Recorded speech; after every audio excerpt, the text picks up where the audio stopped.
All right, guys, be through the rules in the locker room. I want you guys to protect yourselves at all times, obey my commands at all times. If you want to touch gloves, do it now. Okay, have a nice, clean, safe fight, guys. Back it up.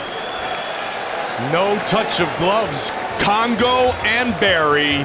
Here we go! Fight scheduled for 3 5-minute rounds. Let's go, fight, guys. And we are underway. White trunks for Kongo, black trunks for Barry. Quick kick by Czech Kongo. Big swing by Pat Barry. Very nice leg kick by Pat Barry. His leg kicks are as heavy as any in MMA. And although Kongo is a good stand-up fighter, on the feet, I believe Pat Barry holds an advantage. Barry to kickboxing. And a leg kick by Kongo. Barry kind of drove in, kind of giving the threat of the takedown to Kongo a moment ago. Well, you take away that weakness, the grappling weakness, and Pat Barry's one of the scariest guys in the division.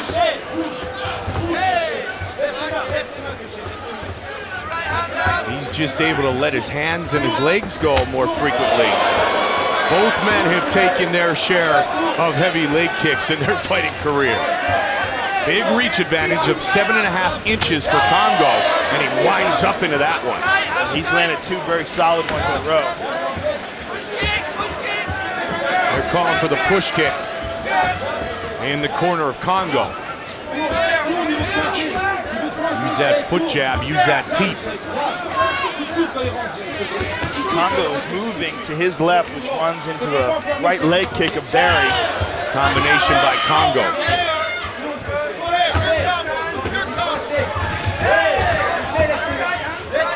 Kongo is a big, strong, intimidating presence in the octagon. Yeah, fights were decided on pure looks. Kongo would win every time. He would be the undisputed champion of every weight division. Of the scary looks. Barry kind of checked that one off the knee a moment ago. Pat trying to figure out a way to get inside the reach advantage of Kongo. Switching up his stance. Checked. Big right hand! Pat Barry looking to finish! It's over! Wow! Can Kongo really survive? It looked like he was out. He's out. Nope, still! Oh man, Mergliata is letting this go. That's incredible. Great job done by Czech Kongo. He's in big trouble though. Barry looking to finish the fight. He's taking a run! Pat Barry's down! It is all over! Czech Kongo has knocked out Pat Barry! That is one of the craziest stoppages I have ever seen! Unbelievable! And what a great job done by Dan Mergliata. That was unbelievable! I have never seen anything like that in my life. It looked like Czech Kongo was unconscious. Pat Barry ran in recklessly, got caught, and got put to sleep. Forget Pete Scott Smith. How about that? That was the most amazing comeback I have ever seen. Pat Barry looked like he had finished Czech Kongo. Dan Mergliata did a great job letting the fight continue. And there's the right that hurt him. He goes down. Pat Barry jumps on him. Yeah, Mergliata did a great job at letting this fight go. And here he hurt him there, and there's the uppercut. And he's out. Unbelievable. Let's see that again. There's the right hand that hurt him. And Czech Kongo was on wobbly legs here too. This is incredible. Just a picture-perfect punch. I mean, it just goes to show you in this sport, literally anything can happen. That fight we just witnessed was the true example of, are you kidding me? Yeah, that was, what you call a holy-ass moment. Let's take a look at it again. Really incredible. Pat Barry had Czech Kongo in all kinds of trouble. And there you see Kongo's down. Barry jumps on him, connects again with a hard shot. And Dan almost stopped the fight there. He jumped in and let it continue when he saw that Czech Kongo was trying to take him down. Clips him again. Look at him, he's going down. Matt jumps all over him. Kongo in all kinds of trouble. And Kongo gets to his feet on wobbly legs. He clips him with this one behind the ear. And this uppercut, boom, right on the jaw. The legs go out. Kongo jumps on him, and that's a wrap. That is the most incredible comeback we've ever seen. Look at this. He literally planted himself on wobbly legs. His legs are wobbling all over the place, and he's still connected. That's some big power by Trigg Kongo. A huge victory earned tonight with the official decision. Here is Bruce Buffer. Ladies and gentlemen, referee Dan Mergliata has called a stop to this contest at 2 minutes, 39 seconds of the very first round, declaring the winner by knockout, Trigg Kongo. Wow. Have any question about the rules? No. Make sure you guys do a clean fight, okay? And good luck. Whoa. Oh, that's a stare down, baby. Here we go. Frank Trigg just blew him a kiss. Matt Hughes, the champion. Mario Yamasaki, the referee. Are you ready? Wow, that was intense. Are you ready? The challenger, Let's Frank go! Trigg. And here we go for the welterweight championship of the world. Trigg coming out southpaw. High kick blocked. That just highlights what I was saying about Matt Hughes. I mean, this is a guy who's constantly evolving. And you know they work hands at the Militich camp. They work everything. Absolutely.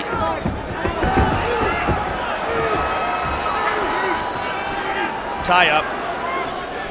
Who will get the first big takedown? Remember, Frank did take Matt down in the first matchup. Wow, this is a battle of great wrestlers in this position, buddy.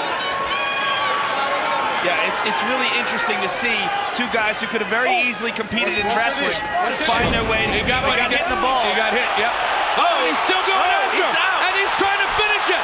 Frank Trigg looking to finish Matt Hughes. Wow, he got rocked. Frank Trigg looking to finish Matt Hughes. He got hit in the groin, looked to referee Mario Yamasaki. Mario Yamasaki didn't stop it, and Frank Trigg took advantage of it.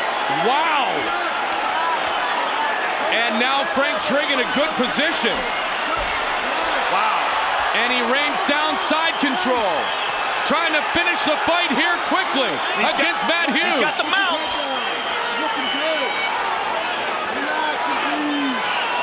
You hear Rico Chaparelli in his corner saying, relax and breathe to Trigg, you're looking good. Watch your fingers, watch your fingers. Trigg took advantage of an opportunity. I mean, he did the right thing. You continue to go until you're told to stop. absolutely. I mean, Matt looked to help from the referee, but Mario Yamasaki didn't see the groin strike. Good control by Trigg, nice mount. Matt tries to bring him off, but he gets his back. Could this be payback for the first fight? Could this be exactly like the first fight? Matt Hughes choked out Frank Trigg with a rear naked choke in the first fight. Now he finds himself in the same situation with Trigg on his back. Hughes has recovered from the unintentional strike, but can he survive this bad position he has been put into?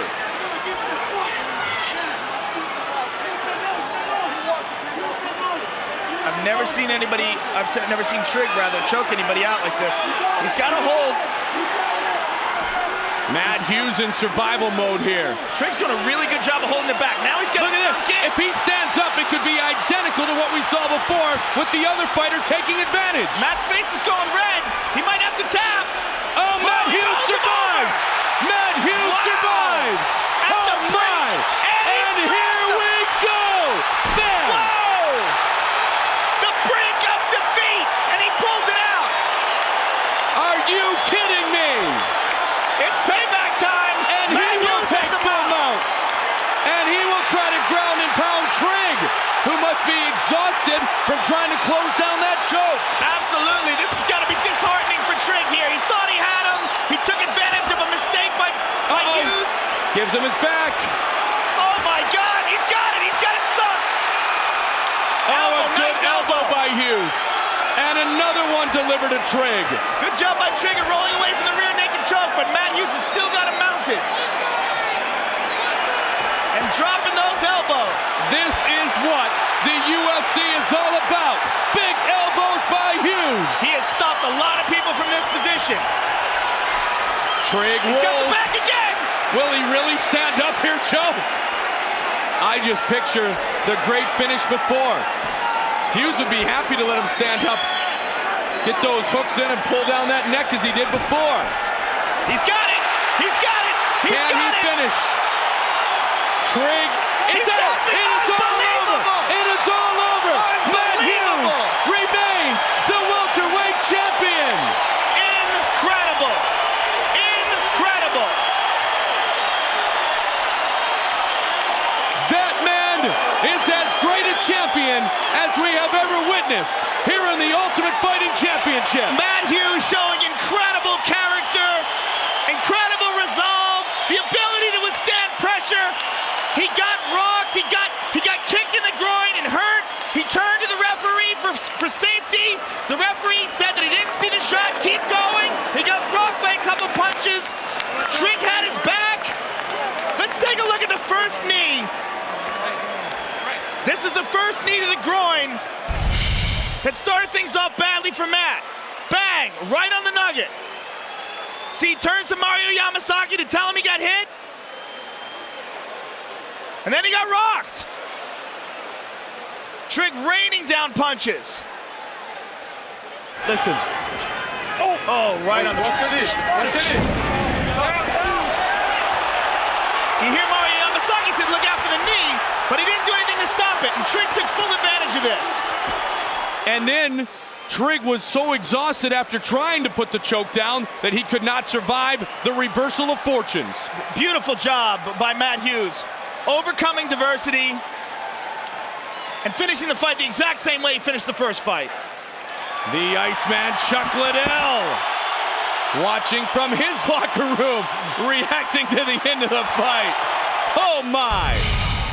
Cindy Crawford amongst the beautiful celebrities in attendance tonight. Pamela Anderson sitting down right behind her. And that man remains our champion. Here is Bruce Buffer. Ladies and gentlemen, the referee has called a stop to this contest at 4 minutes 5 seconds of the very first round.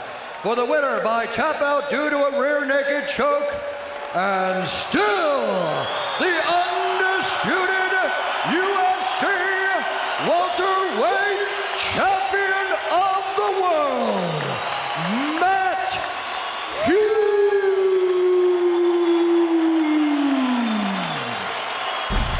For Derek Lewis and his counterpart, Alexander Volkov.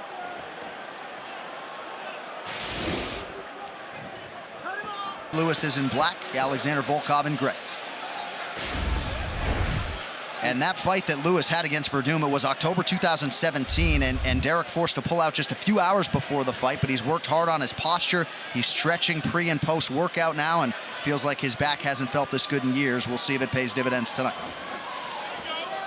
Well, there's been a lot of guys with back injuries, but you got to wonder what he could do to fix that, whether it's surgically or through some sort of long-term therapy, but he continues to fight.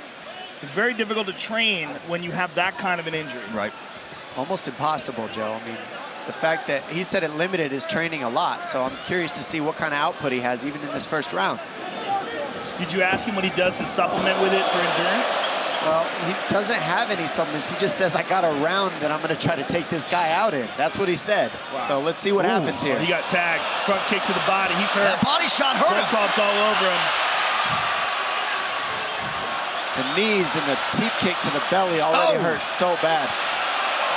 Lewis loads up, nothing doing there. Strong start for Drago. He's not going to go out easy, Derek Lewis. I'm not going to make this easy.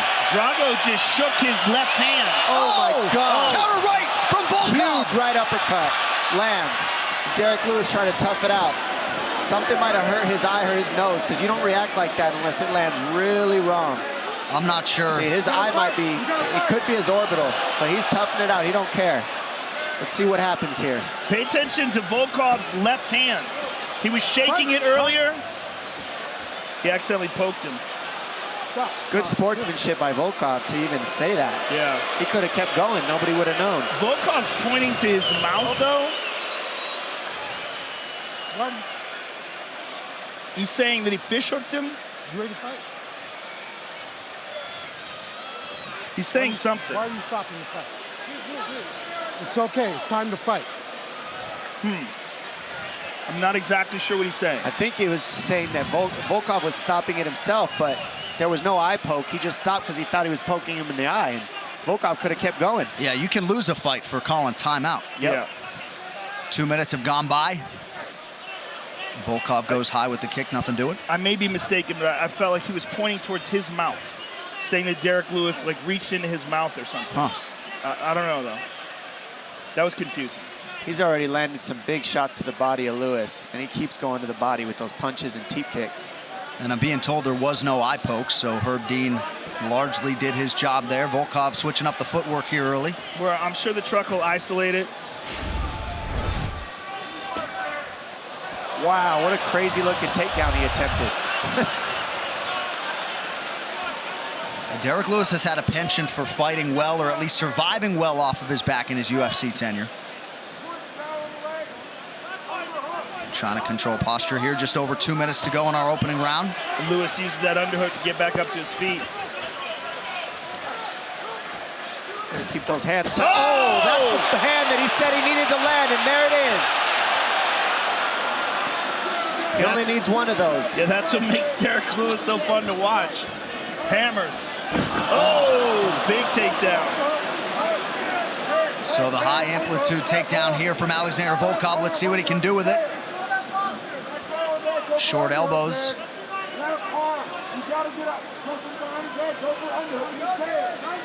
We might not see Derek Lewis get up from this. He might just be okay with just waiting it out, waiting for the round to start over. We've seen Lewis rally from adversity before. He got dropped by Tim Johnson early, came back to win that fight. Slow start against Shamil Abdurakhimov in a main event. But not necessarily the start he was looking for tonight, though. There's definitely no quit in Derek Lewis, though. I mean, you could hurt him, and he could still knock you out with one punch, as you saw. He grabbed his eye, took 3 steps back. The second Volkov came at him, he threw an overhand right, almost got him. Volkov's taking his back here. And this is that brown belt he was talking about. That let's see if he can utilize it and get the finish here. I mean, he's got the back. He may switch to the arm. He may switch to the left arm. The way he's holding the wrist there. Definitely there, Joe. You're exactly right. But he's not setting the legs up exactly like he's going to do that. Yeah, he might switch. Look at this. Good job by Volkov staying on the back. Uh-oh. Nice Derek by Lewis Derek Lewis. Not a man you want on top of you in this situation. Under 30 seconds to go in the round. Big elbow by Lewis. He's just so strong. Oh! Ground and pound from Derek Lewis here. Crowd getting behind the Black Beast.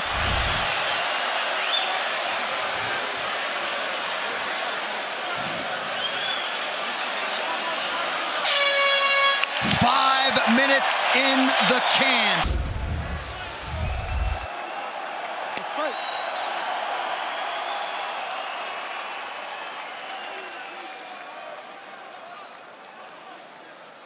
And Derek Lewis's corners are exactly right. Look how far out he is. I mean, that's Volkov range right there. You can't be eating those kicks, because what he'll do is he'll jab you, teep you, and kick you, and then when you run in, he's going to knee you or elbow you, and that's what we've seen so far. But Derek Lewis needs to get in that pocket ASAP. Oh, nice right hand. Oh, he stiffened up. Lewis covering up. Lewis looking tired. Yeah, he's in trouble.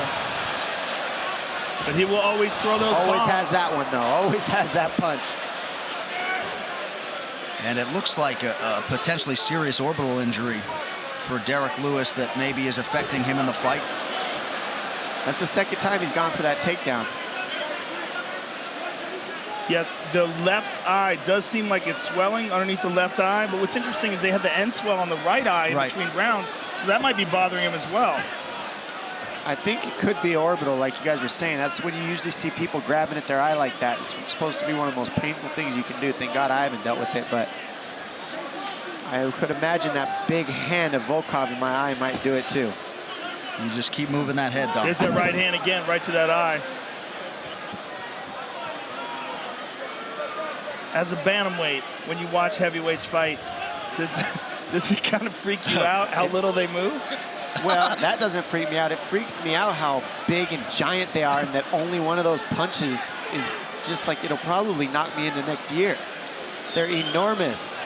Oh, big jab. That was a Big jab. by I mean, Volkov. the human brain can only take so much pressure. I don't care how big you are. And these guys are nailing each other.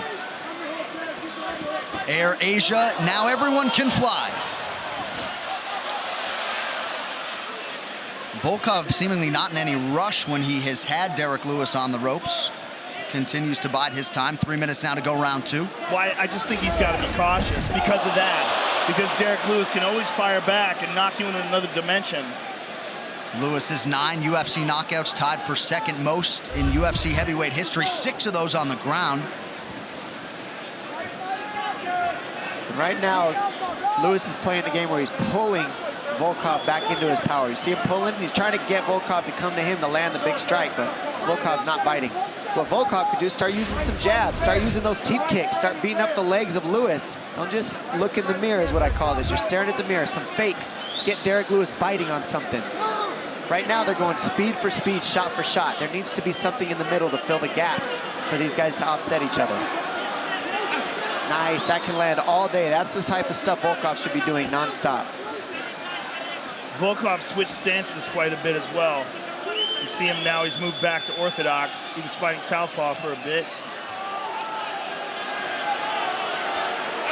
But I completely agree with you about attacking those legs. And the body. I mean, anytime he's hit Derek in the body, it almost seems to affect him. Pretty good counter right from Alexander Volkov. Much more of a volume guy than Derek Lewis is. If I'm Volkov, I'm firing left teep kicks to the gut of Derek Lewis for the rest of the fight, and then bring it high, just like he did there. Just keep going to the legs, keep going to the body. That'll drop Lewis's hands, take the wind out of his sails, and take away some of that power. He's going with that front kick to the body over and over again here. Jabs and teep kicks all day will get the win for Volkov. And if Volkov fakes more, he'll have more openings. Ooh. Nice job by Volkov using that length. You know, we talked a lot about Stefan Struve in the past, maybe not maximizing his length. Volkov uses it well. The Irish are already singing. Lewis at times can lull you into a false sense of not security, but comfort, and then he comes with those lunch boxes. 45 seconds here in round 2. Oh. Beautiful inside leg kick for Volkov. Counter right from the Black Beast. Always dangerous. His ability to explode. I mean, if he could just figure out how to fix his back problem.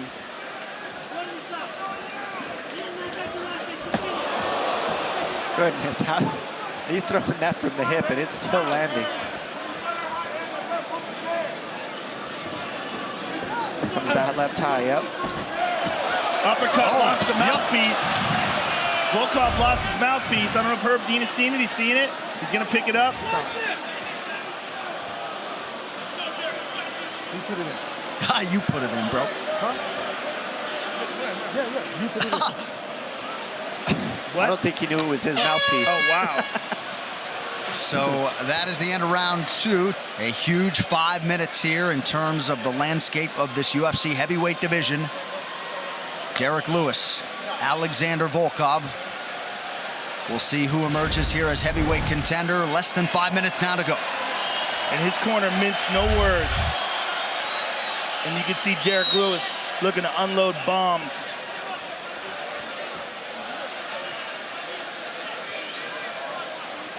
Man, fakes, feints would go a long way with these giant gentlemen.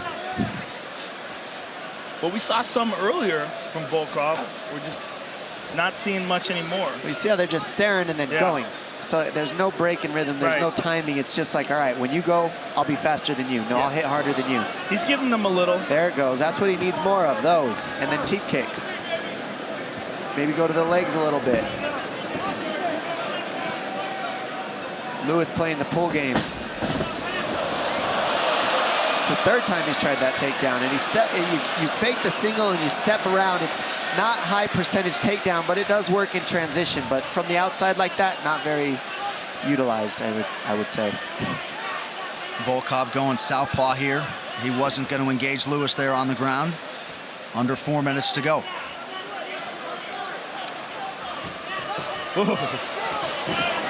Every time Lewis flurries, this building gets ready to crescendo. Nothing doing there, though.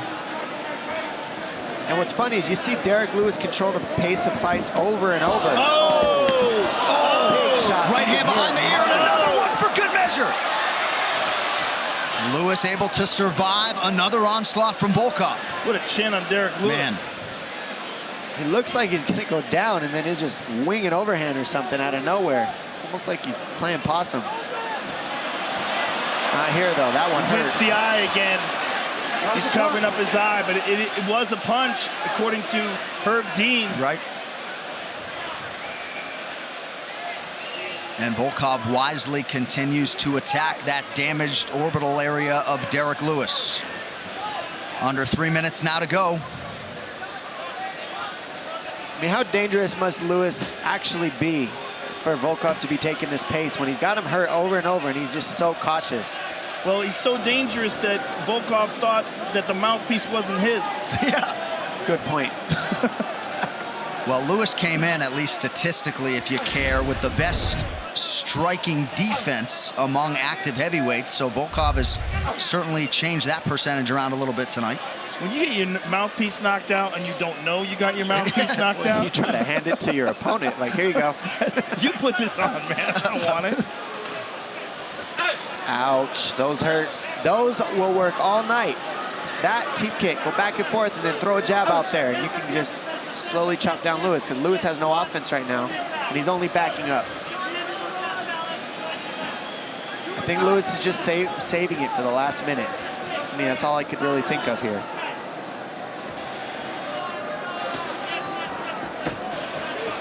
Well, he's just waiting in, isn't he? Yep. He's trying to pull Volkov, but Volkov won't throw anything. He's just kind of waiting for him because he knows Lewis is looking to counter him. So he's just playing the waiting game back and forth. It's counter for counter with these two gentlemen. 90 seconds to go. Oh! Watch those fingers. Nice kick to the body. And again. Those are going to keep landing all night if he keeps throwing it. And that's what Lewis has to do right there. You can't stay at kick range. This is what he needs to do, and he's been waiting for the last minute here. As you can see, he's pressuring now. But if you're not going to be eating those kicks and those jabs, you got to keep going, and you got to keep pressuring. You got to keep Volkov on his heels. That's a big right from Derek Lewis. See how much the Black Beast has left in the tank, and if he can rally here down the stretch. I mean, he just eats stuff and looks at you. He doesn't even care. Yeah, he just kind of Oh, my goodness. He wobbles and then looks for a hammer.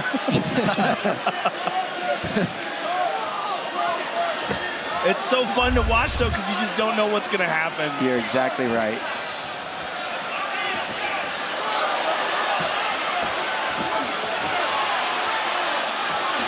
Oh!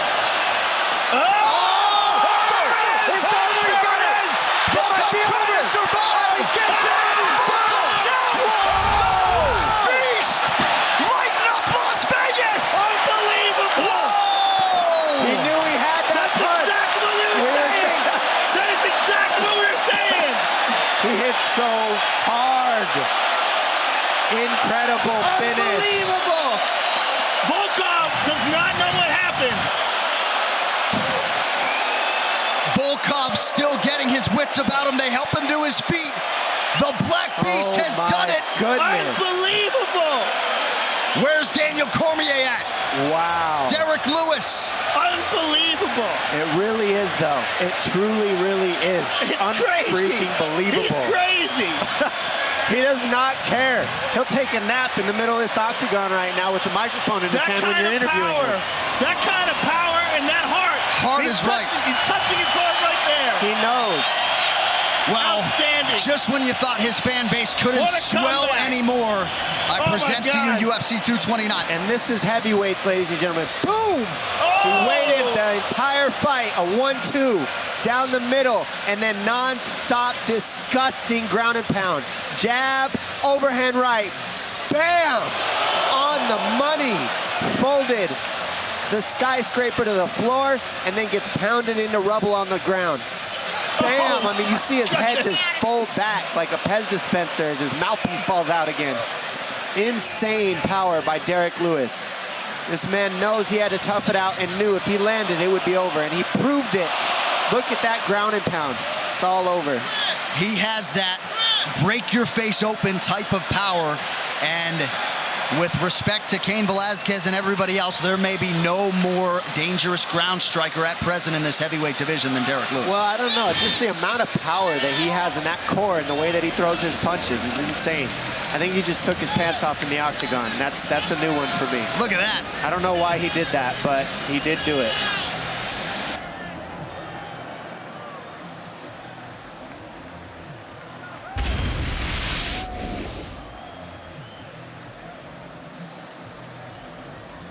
So Derek Lewis came in number 2 in the world. What a win for him tonight. Bruce Buffer to make it official. Ladies and gentlemen, referee Herb Dean has called a stop to this contest at 4 minutes, 49 seconds of the 3rd round, declaring the winner by knockout, Derek the Black Beast Lewis. Justin Gaethje trying to produce an undisputed UFC world title here in Arizona against the soon-to-be former champion, Charles Du Bronx Oliveira.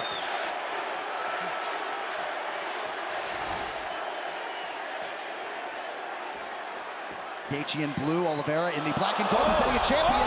Charles landed a big right early. Oh my goodness, Justin landed some big leg kicks to start.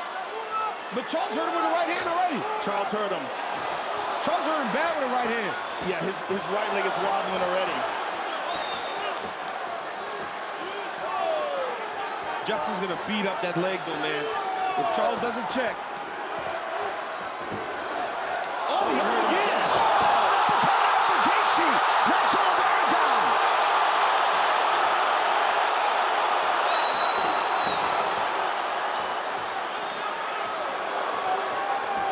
Oh my goodness. Beautiful combination for Gaethje. He's in trouble.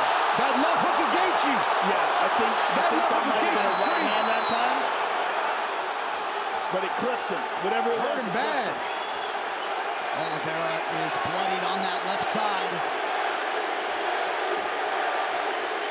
Gaethje chants raining down, about a minute gone by here, round 1. That was a bit of a delayed knockdown.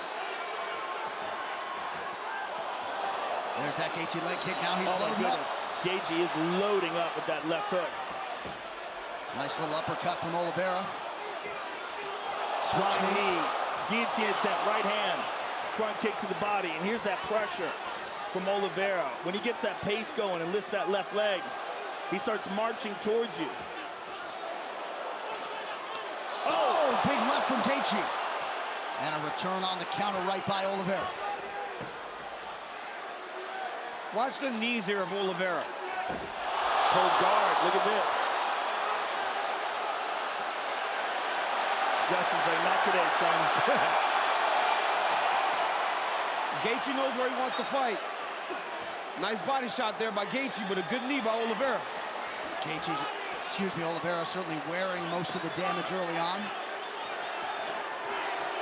Kicked him again. Good clean right hand from the champion. Oh my goodness. Justin's loading up. He cannot load up. The ones that he landed came in combination. When he loads up, Oliveira sees that.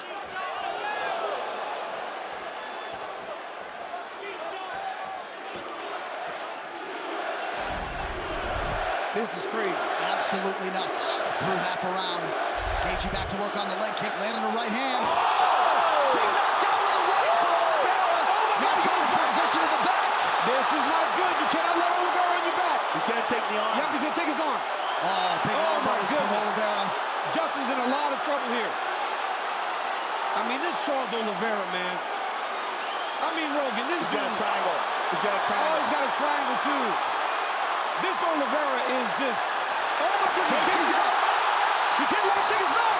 Oh, he's got the choke. He's got it fully locked in. It's over. Fully locked in. It's over. Oliveira's under the chin. Oh my goodness. Switches up the grip. He's going to go to sleep. Oh my That is goodness. going to do it. This dude right Who here, can man. stop Charles Oliveira? 11 in a row and still the best lightweight on planet Earth. Tremendous.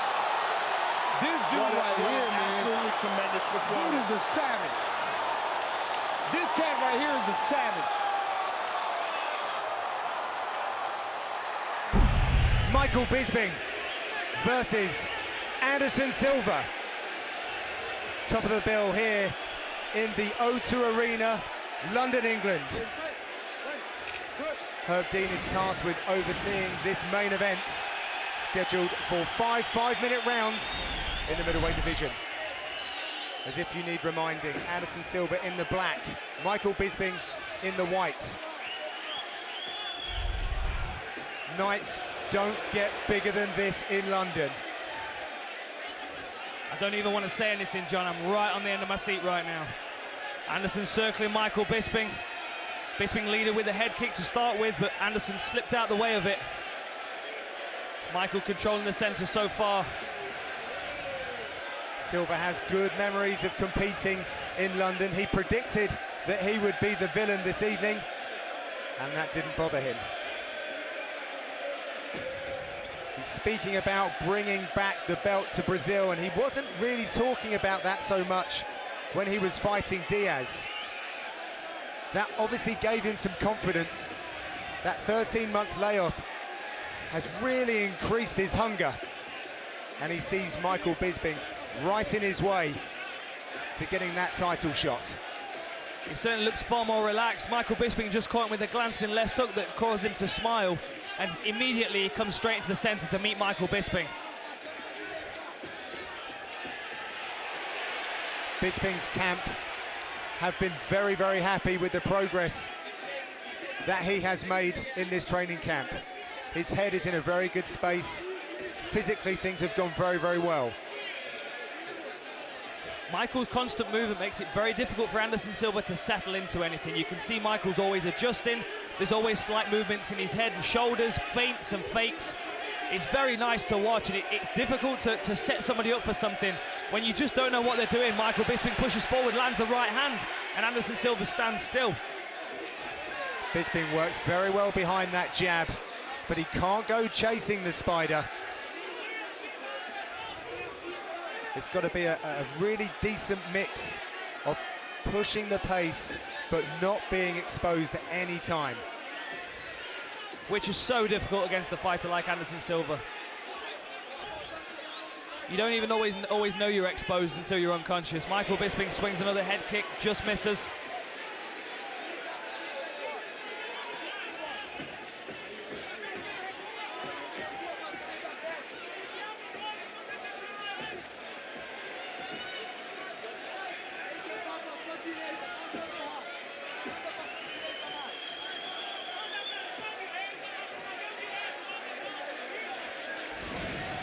Fascinating battle for range right now.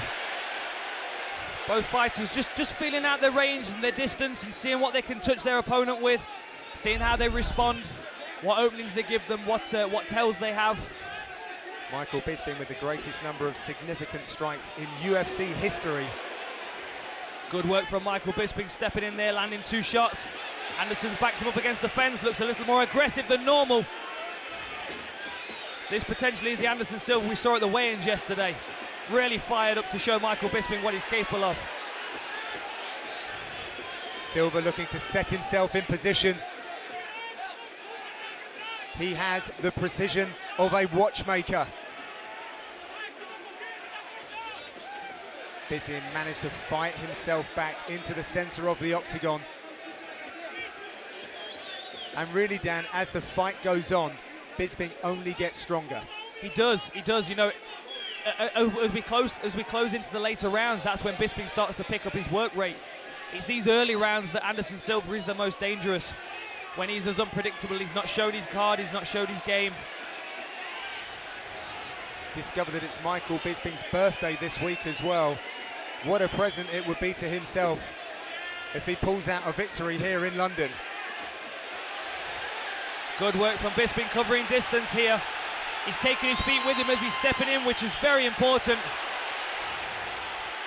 Anderson Silva with a snap down for a second, disorientated Bisping.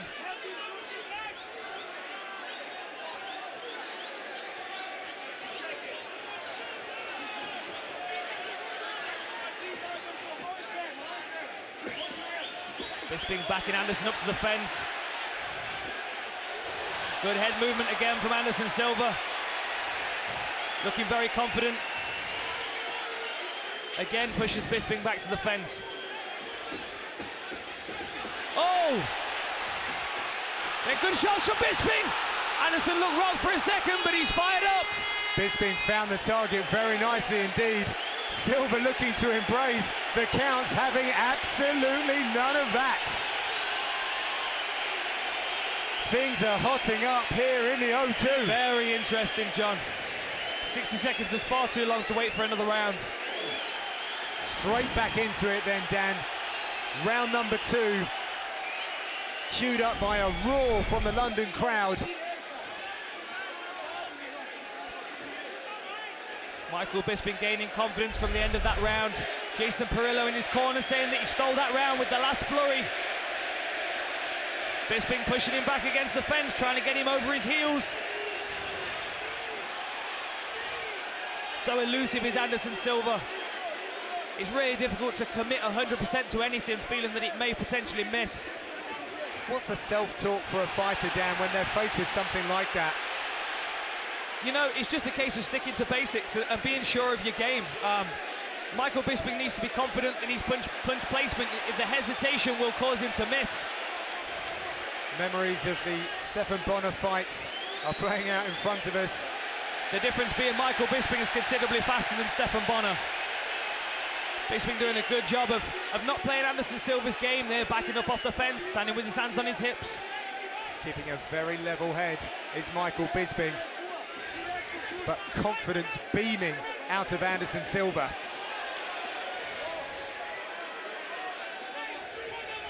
He looks like such an imposing figure inside that octagon. And we know all too well that this can just be finished in the click of the fingers. Bisping's doing a good job though, you know, he's being patient, he's taking his time, he knows the later rounds are in favour of him. And that is going to be key, Dan, as well, pushing this later on. We were speaking with Bisping's corner all this week, and they said after round number 2, that then goes into their territory. I'm very much in agreement of that. This is good work from Michael Bisping, you know, like we were saying, John, he needs to keep the pressure on, he needs to make the octagon smaller, make him feel suffocated. Even if they're standing in the centre of the octagon, Michael constantly threatening to tread on his toes is really going to keep Anderson Silva in a place where he's reactive to Michael Bisping's attack. Ooh.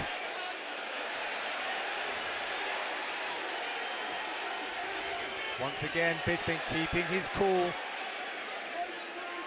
looking for openings,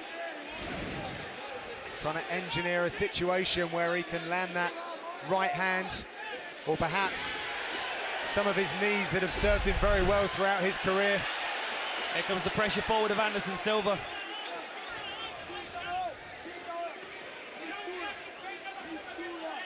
Silva seems happy to be fighting on the retreat, Dan. Yeah, I mean, the thing with Anderson Silva is because he doesn't really push forward aggressively very often, when he does, it makes people freeze up. We saw it in the Stephan Bonner fight, we saw it against Forrest Griffin as well. If he can instill that kind of fear in his opponent, a lot of the time they offer him that target that he needs to expose. And he's showing some of this Filipino boxing that he's been working on. He's landed a couple of nice short back fists off the jab, which are a lot quicker than Michael Bisping seems to be anticipating. But again, Michael holding the centre, the stubbornness and the consistency of Michael Bisping showing through. He's not giving an inch to Anderson Silva, and he's certainly not showing him any respect that he thinks he doesn't deserve.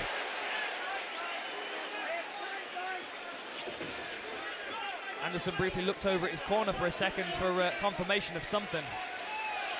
Well, Michael Bisping gave them confirmation that he wasn't too impressed by it. In typical Michael Bisping style. Good, consistent work again. Michael Bisping moves forward behind a couple of punches, lands a good low kick. Bisping pulled in Lorenz Larkin and Mark Munoz to help prepare for Anderson Silva. Again, that very useful work by Bisping behind that jab.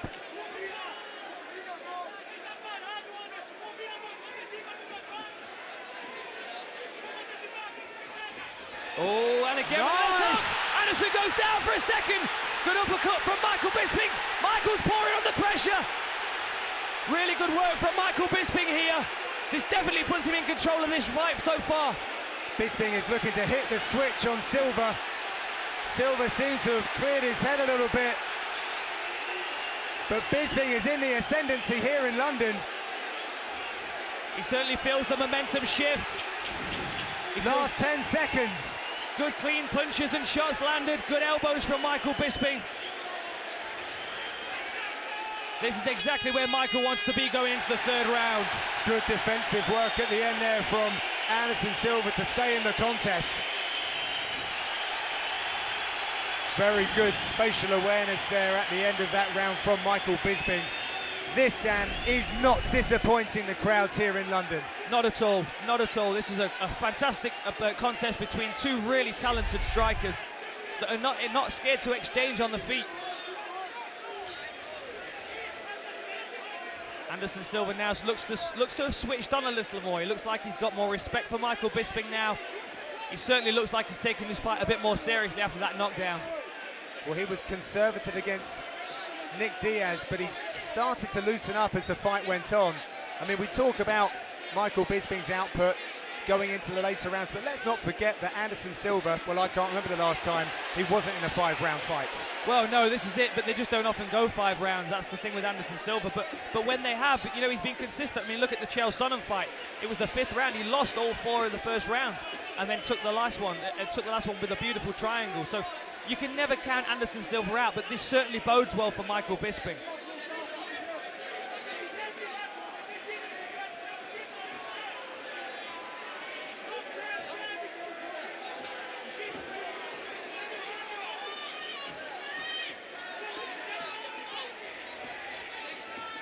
Again, Michael Bisping just stubbornly standing his ground, not being shaken at all by the patience of Anderson Silva, which usually can be some fighters' undoings. Again, pushes forward.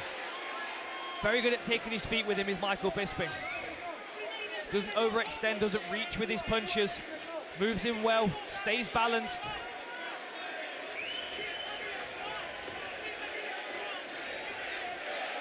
The crowd really getting behind Michael Bisping. They know how much it means to him. He has held a target on Anderson Silva's back for many, many years. And right now, he is testing his skills against one of the greatest fighters to have ever lived. And he's doing very, very well. He is. The left hook is finding its way through. It didn't land cleanly then, but the target's certainly there.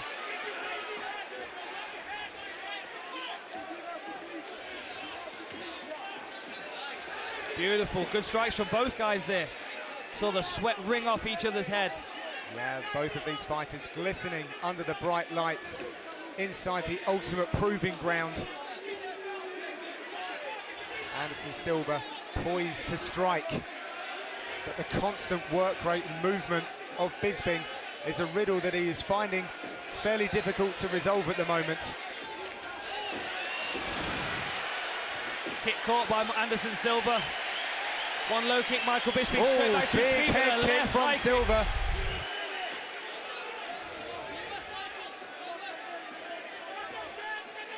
Anderson definitely looking like he's taking this more seriously now.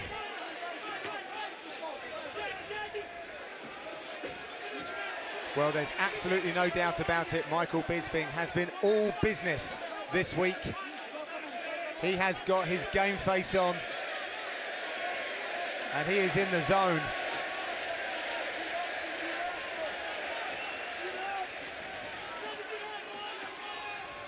Anderson Silva now, if you take a look geographically where he is inside the octagon, he is holding the center a lot more now. He certainly is. You can see the confidence having an effect on Michael Bisping, making him not necessarily hesitant, but certainly more respectful of Anderson Silva's attack. Now he feels like he's definitely planning something. Fell short just there with those shots. Anderson Silva trying to create some kind of confusion. Yeah. Trying to draw Michael's attention to his hands. Yeah, looking to fashion an opening by dazzling Bisping with hand movements. But once again, when he dips, he is susceptible to be getting caught. Oh, another good jab from Michael Bisping. Good head movement from Silva that time as he sets up that big head kick. Anderson pushes forward, looking for that head kick again. He's not letting Bisping out of this space, Dan. Michael doing a great job, though, of staying out of danger. I mean, I know he's on the back foot right now, but he's landing good shots as he's moving. Here we go again. Bisping trying to fight his way off of the fence. Silva is looking to close the distance, and I believe for a Muay Thai clinch. Here comes the onslaught of Anderson Silva. Michael's lost his mouth guard, but Anderson Silva does not care. He's pushing forward in typical Anderson Silva style. There's the tie clinch. Ooh, Bisping's very ready. Nicely done. Oh! Jumping knee! Michael goes down! But that is the buzzer. The buzzer has sounded. Herb Dean is saying the fight is not over. Michael Bisping, I have to say, Dan, he needs to protect himself at all times. And he was looking at his mouthpiece. Michael was distracted then by the referee. He was asking for his mouthpiece. Anderson Silva is convinced that this fight is over, but Herb Dean is saying it's not.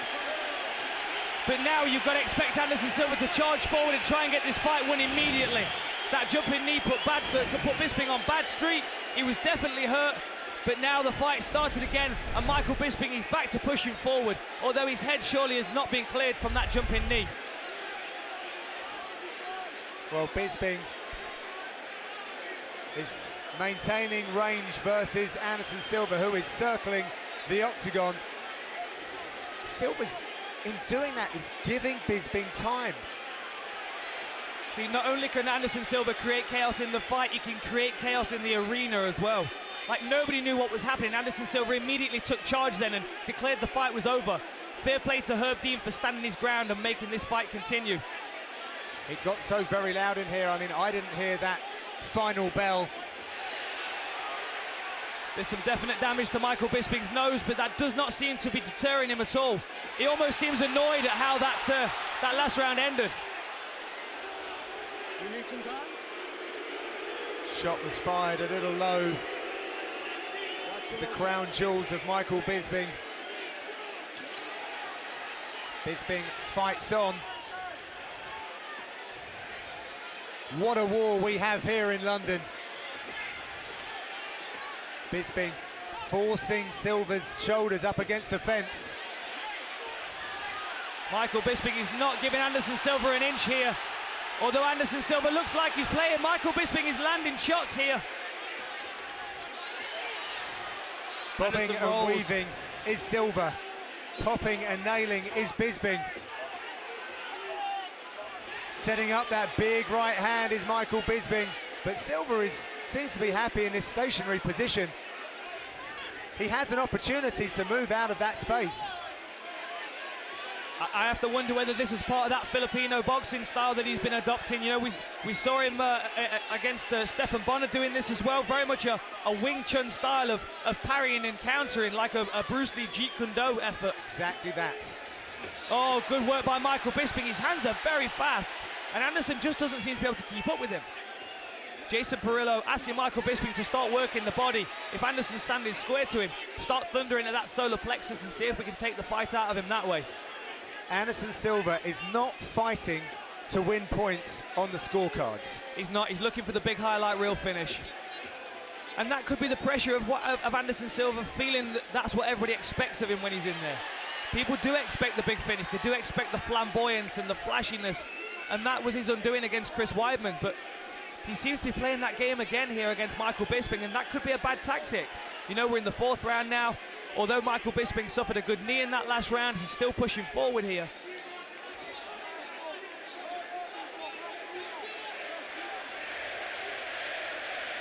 The crowd getting behind their home fighter here at the O2 Arena. John Gooden in commentary with Dan Hardy. An absolute honour to be calling this battle. Anderson really looking to catch, counter, and to parry. Some really nice hand fighting going on here.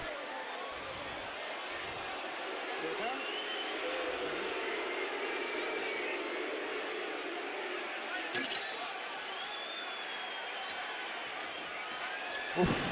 Again, Michael Bisping stepping into the pocket. And he had one of Anderson Silva's gloves whistle past his chin. That spearing jab of Bisping.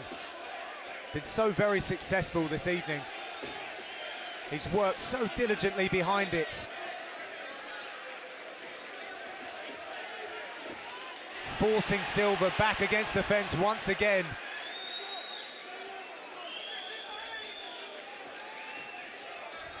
Bisping focusing very much on his own assault stand. This is exactly what we expected Michael Bisping to do. He knows that this is how he wins the fight. It's so difficult to press forward on Anderson Silva. He plays so many tricky games. Lots of head movement and hand movement and distraction techniques. But Michael Bisping is finding his range here. Anderson Silva not giving himself the options to move away when he's up against the fence. And now immediately the tables have turned and it's Anderson Silva pushing forward. Beautiful shots. A right hook left straight through Anderson Silva. Good head movement here. Possibly looking to find the finish towards the end of this round. A good knee. Michael Bisping pushes him off.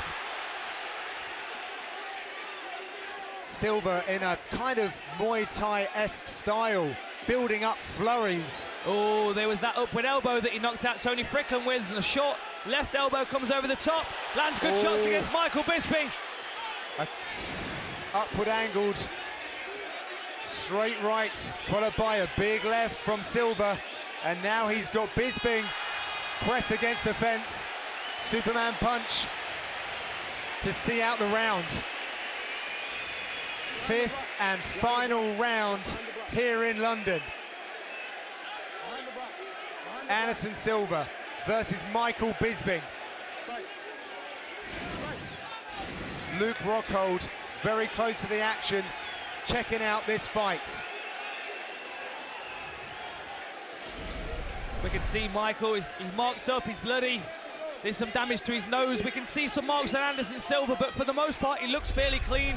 There's a small trickle of blood coming from the left eye, but Anderson Silva is the one that's been doing the more damaging work. A beautiful high kick there, partially blocked by Michael Bisping. Hit that behind his left hand very nicely. As he did against Yushin Okami. Bisping clearing his eye. Has to stay focused on Anderson Silva here. Can't be distracted by anything else. Michael pushes forward. Again pushes forward. Anderson's nowhere to be found other than the low kick. An aggressive Anderson Silva looking for that finish. Once Fires again, the high kick. Puts it behind the left hand. That is a combination that's working for him. Silva's looking very fresh indeed coming into this final round. Good jab from Michael Bisping. Snap back the head of the Spider. Nice head movement from Anderson. A lot of blood escaping the face of Michael Bisping. I think we may have a check here for the cut of Michael Bisping. It seems to be bothering him a little bit. Do you want to continue? Of course you want to continue. Are you Michael Bisping? Of course you want to continue. Here he goes again. We're almost there. Round of applause for Anderson Silva and a show of respect for both guys. Finally. Well, I think they've earned it from each other right now. 3:30 left in the round. Everyone is perched on the edge of their seat. Michael Bisping really struggling with that nose and that cut on the bridge of the nose. Some urgency being displayed by Anderson Silva. He almost took a couple of rounds off, certainly for the lion's share of a couple of rounds. Oh! Throw kick from Anderson Silva! Michael Bisping was rocked but stays on his feet.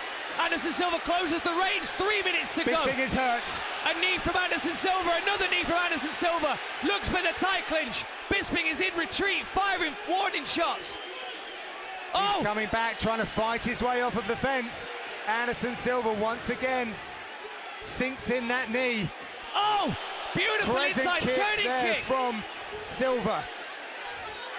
Anderson now becoming very creative, very relaxed. Michael Bisping trying to land the good shots as he's backing up, but Anderson Silva is like an avalanche pouring forward onto Michael Bisping now. A brief moment's respite, but you can't help but feel that Anderson Silva's setting something up.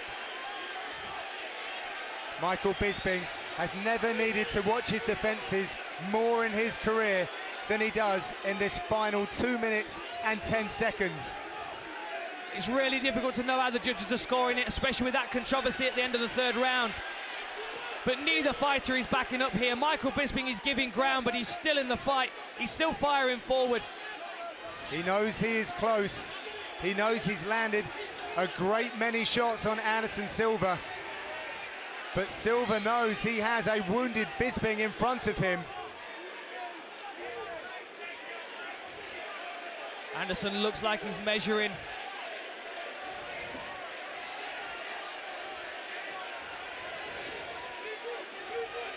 Anderson Silva has some of the most beautiful techniques in his locker. Michael Bisping shoots for a takedown. Does he get it against Anderson Silva? You can see the grimace on Silva's face as he's trying to defend that takedown, and he denies Bisping.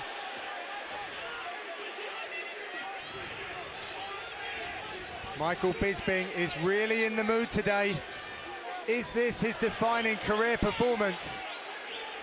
Will Anderson Silva pull something out the bag here? He has under 1 minute to clock up a few more points. We're moving into the last 45 seconds of the round now. Anderson Silva's still playing games. Bisping needs to keep his hands up, and Anderson Silva needs to find an opening. That front kick looked very good earlier. It did, it was very close. Look how creative he is even deep into this fight. It's so difficult to put any kind of combinations together for Michael Bisping right now. He's pushing forward with the jab, but to commit to anything more could be too risky at this point in the fight. 15 seconds to go. It's so difficult to know how the judges have scored it. It's so difficult to know which fighter needs to invest their time here and their energy in this last 10 seconds. Bisping revs up his efforts towards the final bell, and it is met by a huge cheer from the London crowd.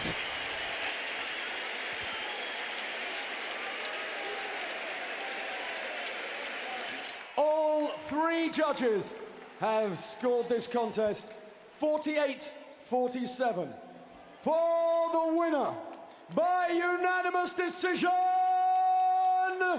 Michael the Count Bisping! Maximum 3-5s in the light heavyweight division. Paul Craig versus the debut fighter Magomed Ankalaev. No touch of gloves there. Paul Craig coming in with a very different mindset to this fight. Dan, as you said when you spoke to him earlier in fight week, needs to get a win here. He's 9-2. He wants that 10th victory to be inside the octagon under the bright lights of the UFC. He really got in Ankalaev's face at the weigh-ins yesterday. Obviously with the Braveheart face paint as well, it was... I had a bunch of people message me saying that, one, they wanted the video that I took, and they're like, who is that guy? Who is he? And they were starting to get behind him. Yeah, well, but from my perspective, Ankalaev just had a big smile on his face. He just seems so confident to the point where there's no real doubt in his mind that he's going to win this fight. It's Paul Craig that's got to overcome those demons here, and for my money, this is a great example of him on form, pushing forward in the center of the octagon. His jab's one of his best weapons by far, and if he can invest in that early, he can certainly start to upset the timing of Ankalaev. Well, Ankalaev's last 3 fights have finished by knockout, 2 of which came clean as well in the very first round. One against the UFC vet, Prado, and another one who is a 30-fight veteran, so really experienced guys. Oh, that was a nice body kick. Paul Craig registered that. Oh yeah, that's his elbow registered. dropped to his midsection. Taking a deep breath now. Ankalaev looking to create some distance. He's trying to get out of that overhook. Always taking a knee. That's unfortunate. Right to the intimates of Ankalaev. Unfortunate for Ankalaev, but if that was a body kick that Paul Craig took, this gives him time to readdress his diaphragm situation and get some oxygen back in his lungs. I'm not sure he's worried at all about his diaphragm, Dan. Told you no coaching. No coaching. No. Yep. Yeah, that went straight up. That's unfortunate. Going to get a warning there off of Mark Goddard. And they re-engage round number 1. I've watched a few guys tap out to strikes from Ankalaev from when he gets in that top position. He also very sportingly sticks around and then helps them back to their feet. So he is a nice guy as well, Dan. He is, but he's good. I mean, you wouldn't think that when you're watching his ground and pound. He's really vicious. And he likes to smash people up against the fence, so they're really claustrophobic in that angled space, and then he plows big punches onto the chin, and he knocks them out with usually 2 or 3 big shots because he's so accurate. Oh, look at this. The shot there from Paul Craig, who now eats a knee as well. Really nice takedown defense from Ankalaev. Interesting that Craig thinks that that's where the fight will be run. We do know that Paul Craig has great submission credentials, but I'm just going to list a couple of things here. 3 times Russian champion, amateur champion of MMA, Greco-Roman champion of Dagestan, master of combat sports in combat sambo, international master of amateur MMA as well by Ankalaev. So he's no slight in those ground fighting exchanges as well. True that, but at the same time, he has no submissions on his record that have been recorded, so he's much more about finding his grappling positions to strike than submit. Oh, big left hand there. That wobbled the big beard of Paul Craig. Nice back step there from Craig. Can he readjust? Really good work controlling and elevating the legs from Paul Craig. Really nice way to establish side control. This is a good position for Craig here. Ankalaev with almost like an X guard. He's trying to use that on the right leg of Craig. I feel like he's just using that to control him so he doesn't circle. There we go. Now he's got the underhook. Looking for a shin across the belt line so he can create space. Good underhook there from Ankalaev. But watch Paul Craig trying to threaten with that dust. That is the counter. Leaning heavy is Craig, and he is reversed. Lovely stuff there from Ankalaev. Patient work down in his UFC debut. Absolutely, and this is where his ground and pound comes into play, because he's really good at creating space and finding the chin with really accurate shots. Watch out for the triangle, Dan. Look at that foot position from Paul Craig. Foot on the hips is an aggressive way to push off. He already has 3 triangle submissions professionally. What he needs to do, though, John, you can see he's got the overhook on the far side arm there, the left overhook on Ankalaev's left. Oh, now he's lost it. These big punches is where Ankalaev does his best work, standing over his opponent.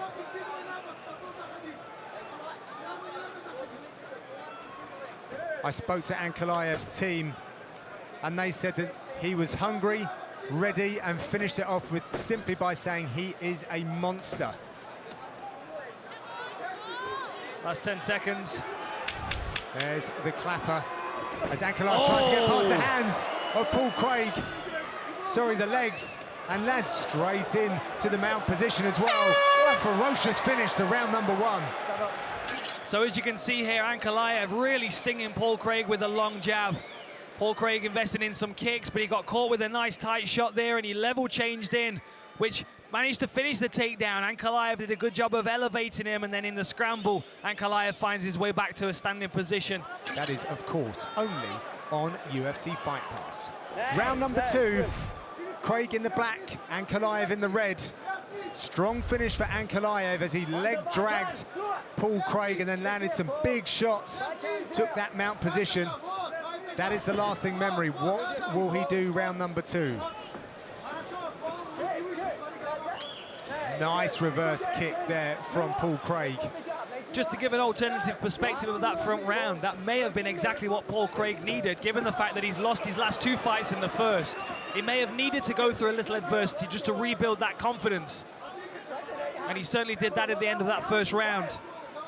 Ankalaev came in as a massive -700 favourite. Paul Berdew Craig plus 450.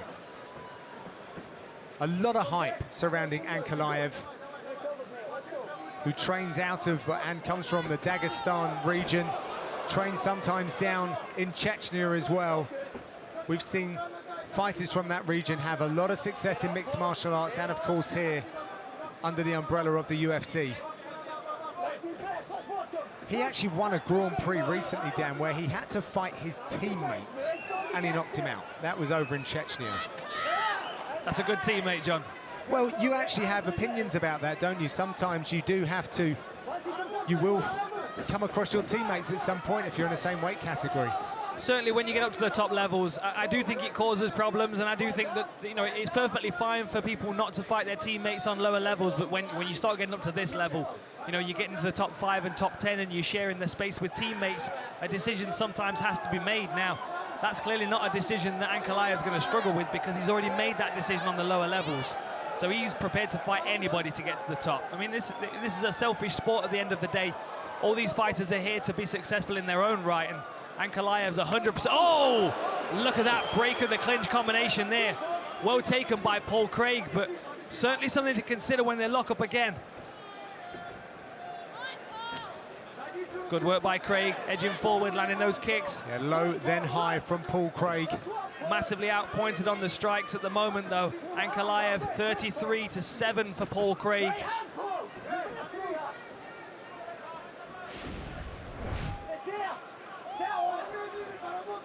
Head movement there from Ankalaev, but he gets his chin checked there by Paul Craig. Nice jab from Craig. Paul Craig looking like he's trying to draw the attack from his opponent now. Oh, that's what he was looking for. He was looking for a level change opportunity. And he completes it as well. Left his chin out there, tried to get Ankalaev to commit to a strike so he could level change underneath it.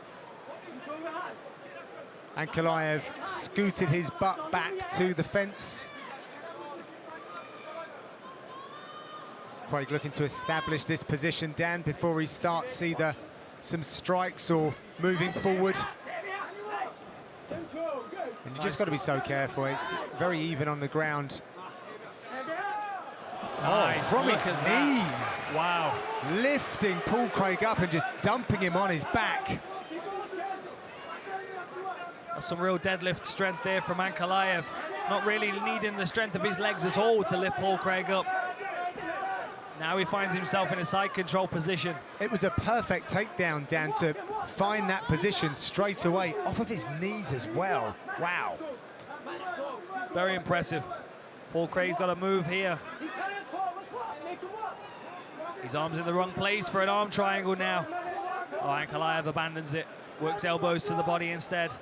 Yeah, look out for maybe a move towards a crucifix position. There it is. Not quite. Certainly looking to move around the body and use elbows as a means of destruction.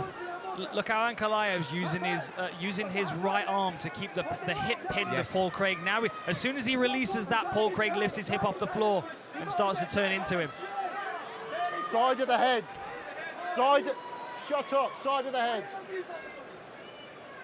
Mark Goddard asserting himself inside the octagon. Those punches were clean.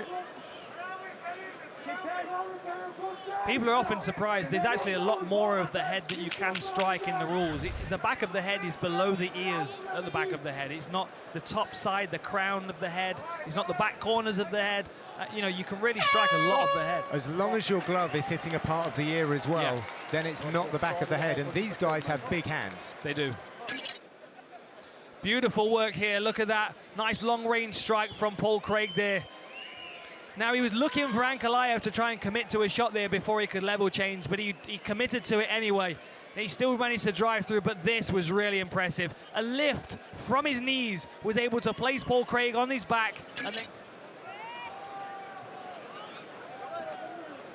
a big round needed from Paul Craig. Ankalaev matching his ground game thus far.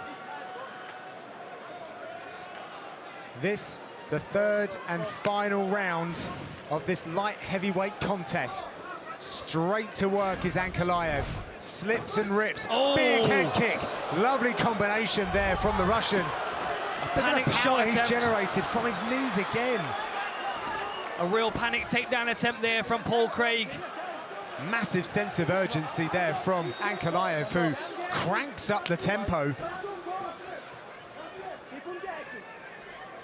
Now, if Paul Craig's hurt, he's got a real good poker face. He's able to cover this very well, but that panic on the takedown and the scramble that followed really showed that he was hurt by that head kick.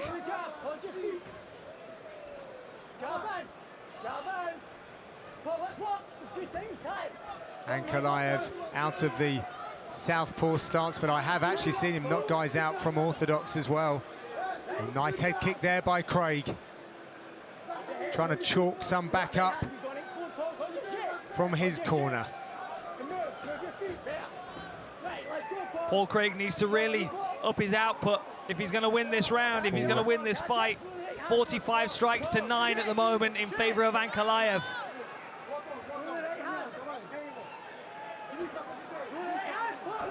Oh, double fainted left low. hand. Yeah, that's nice. What do you think the strategy of Paul Craig should be now, Dan? Should he test himself out on the feet? Should he try ever so hard to get this combat sambo guy down to the mat? You know, he was doing really well with his kicking game, and he stopped investing in it. What I would like to see him do is what I would have liked to have seen from the first round was to really invest in a long jab, really sting the jab. Now you can see here, by not using the jab, he finds himself backed up against the fence trying to use a push kick before he level changes. You need your jab in that circumstance. You have to at least force your opponent back onto his heels before you level change, so you know that there's nothing coming your direction. Paul snapping him down again was Ankalaev. Paul Craig trying to get some posture. Now the Dagestani fighter weighing heavy, and he's turking that leg now as well. Well done there by Paul Craig to get back to his feet. He now just needs to find some space as well, Dan. Yeah, he saw that window of opportunity to get back to his feet, but Ankalaev is still in on the clinch. Oh, spinning elbow attempt by Paul Craig, who falls to the floor. Was he a little dazed by that? Once again, Ankalaev trying to wrap that head.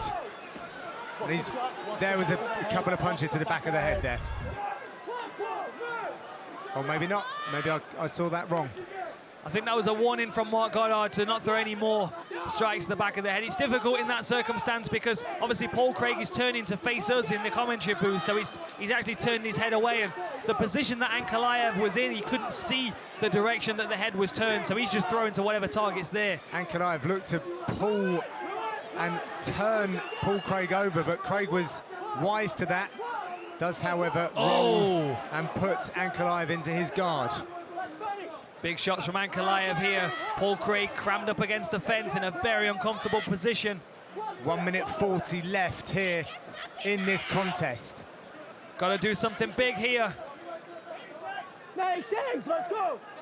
How difficult is it when you're in that 90-degree angle of the octagon, Dan, to get back to your feet with that kind of tripod force coming down at you? It's very difficult because not only are you trying to get back to your feet, but you're also carrying their weight at the same time. As you can see, Ankalaev here, he's almost not touching the floor. His whole body weight is resting on Paul Craig's legs. Now, if you find yourself in this position, you have to accept that you're going to take punches getting back to your feet. It's just a part of the process. You find yourself in this vulnerable position.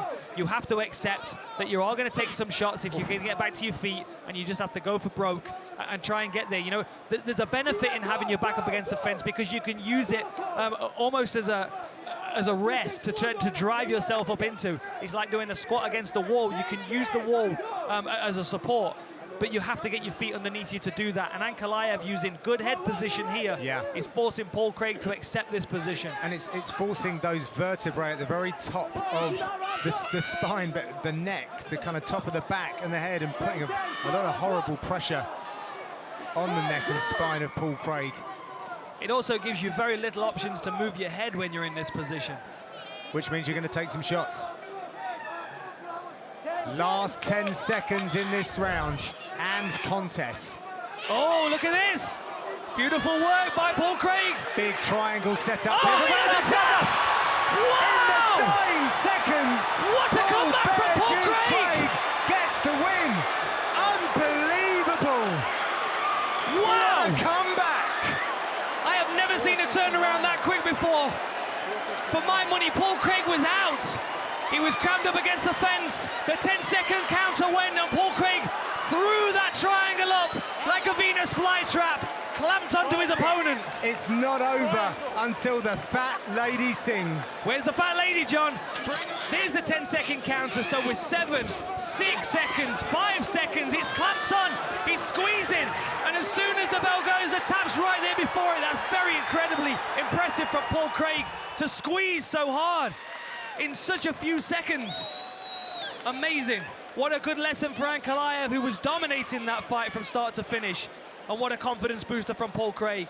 Ladies and gentlemen, referee Mark Goddard has called a stop to this contest at 4 minutes, 59 seconds of round number 3. Declaring the winner by submission due to a triangle choke, Paul Bear Juke Craig. All right, gentlemen, you've been over the rules. Protect yourself at all times. Follow my instructions. We're going to keep it clean. Touch gloves, let's do it. No touch, as you see, first matchup in UFC history of fighters with an unbeaten streak of 10 or more fights. Kamaru Usman had hand surgery several months ago, was hoping to headline International Fight Week in July. Doctor said he needed more time. Salt Lake City's gain for the UFC 278 headliner here tonight. Tonight's Fight Clock is brought to you by Timex, official timekeeper of UFC. Timex watches have taken a licking and keep on ticking since 1854. The challenger Edwards in red, champion Usman in the black and gold. Edwards never looked at Kamaru Usman the entire time. Never looked at him. Usman walked across the octagon, got right in his face. Good early attack by Edwards to that lead leg.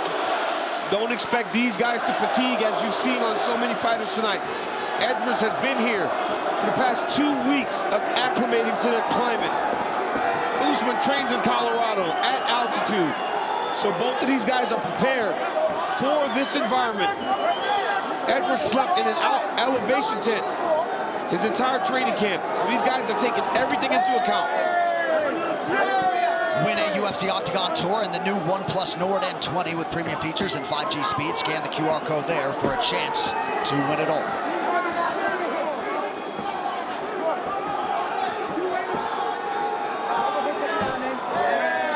Some good kicks to start by Edwards.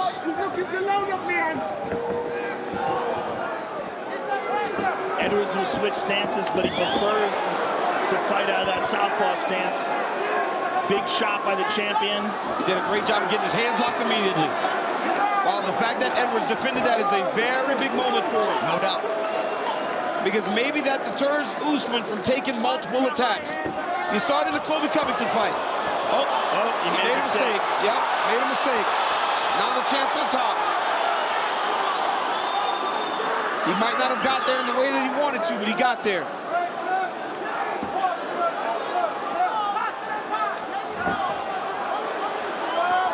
Look at this, though.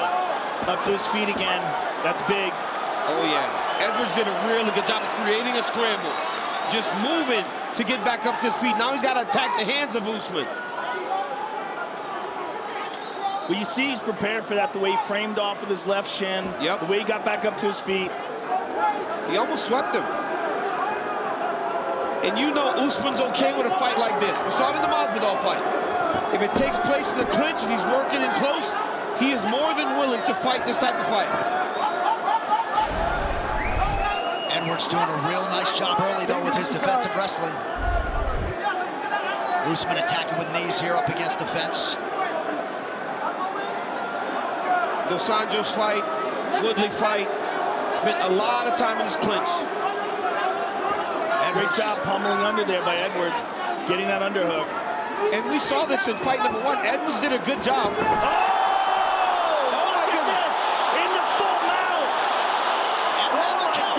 That is a takedown. First time Usman has been grounded in his UFC career.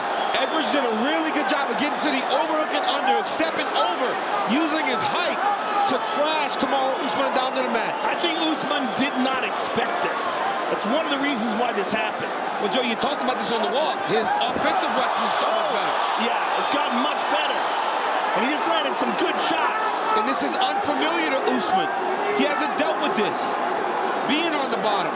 Never before in the UFC, and there was a big elbow landed by Edwards a moment ago. And Leon is moments away from taking his back. Leon has outstanding back control. And he's got to the body triangle. Got the body triangle.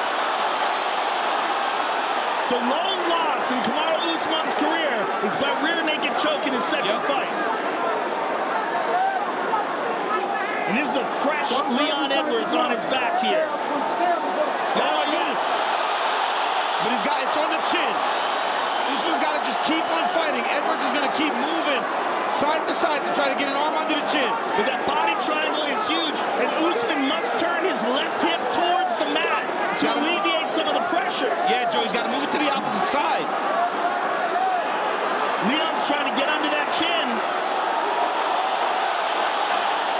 Oh, this is nasty. It's going to take multiple attempts at trying to switch sides if he's going to get Usman. Usman's doing a really good job of controlling the choke hand. Keep your thumbs up. Perhaps Edwards registered a complaint there about his glove being held. Usman is almost off the body completely of Edwards. But now Edwards can just start to punch. Nice little elbow there by Leon. What a start for the underdog challenger. Huge first round for the challenger. It could not have gone any better for Edwards in that round. But this is what we were talking about leading up to this fight. Leon Edwards is a real threat. And a sniper on his feet.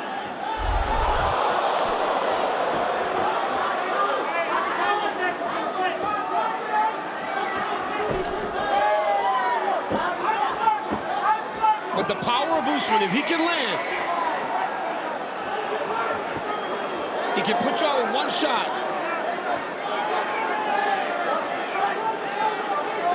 Usman getting away with a little interlock of the fingers in the fence, now goes to the shoulder strike.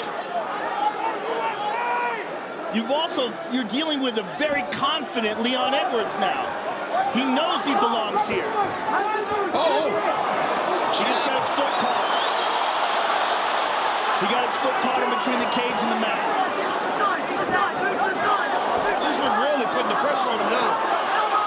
Wow! Oh, nice uppercut from the champion. Big shots from Usman. But look at the composure of Leon Edwards. Usman's really putting the pressure on him now. Losing that round. He hasn't lost a round in a long time. Especially like that.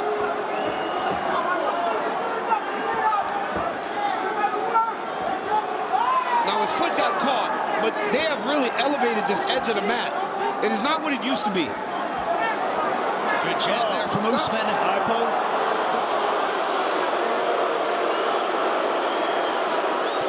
That has been something that has plagued Edwards in the past. Well, the Bilal Muhammad fight, that was a horrible example of that. Let's see what happens here. He goes to grab, and yep, thumb in the eye. Wait. Well, it kind of went to the side of the eye. It hit the side of the It was more like the knuckle of the thumb. Keep your fingers closed. Fist. Keep me out of this. It wasn't the worst example. You ready to fight? Fight. All right, back underway. Just over 3 minutes here to go in round two.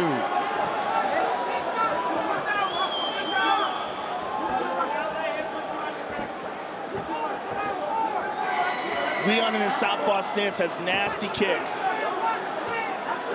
Yeah, he has worked that lead limb of Usman quite effectively early. Nice kick there from the champ. Leon's very effective, though, in switching back and forth. He is. But in the orthodox stance, he prefers front leg attacks. Coach Dean Thomas, what do you have, sir? Notice how before Usman strikes, he corrals Leon towards defense before he actually starts opening up. So look for that, because he wants to try to take that space piece away from Leon's back to keep him from moving. Oh, good straight left from Leon. And his corner wanting him to follow it up. Excellent body shot from both men. And the one thing, Dean, to your point, Usman never just goes. He always gives a good feint before he attacks. He stung him with the right hand there. Usman got a nice right hand in there. And gaining confidence with those paws with every passing moment. Oh! Nice left from Edwards now. Excellent left hook.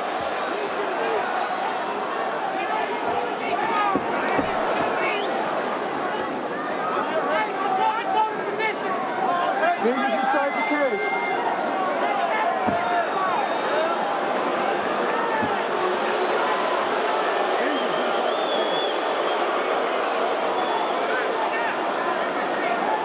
And we have seen Usman be here before in these tough fights where he's had to rely on the striking and really elevate himself as the fight went on.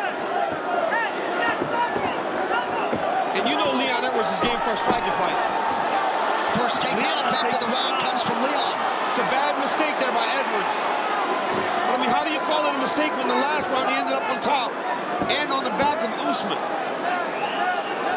I just don't think that Leon's going to shoot a double leg and take down Kamaru Usman.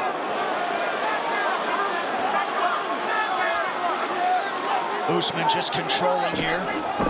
Oh, he almost got a knee pick.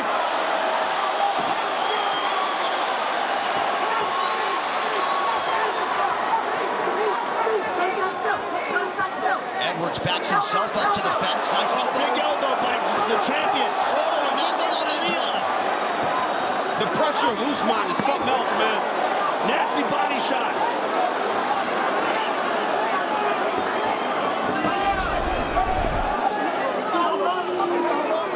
Level change for Usman, and he takes Edwards down. And he gets it. That was much easier than before Usman. His pressure is starting to wear on Leon.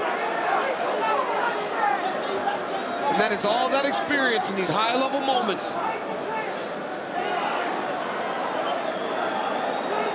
And a nice way to put a capstone on a round in which he got a whole lot done on the feet.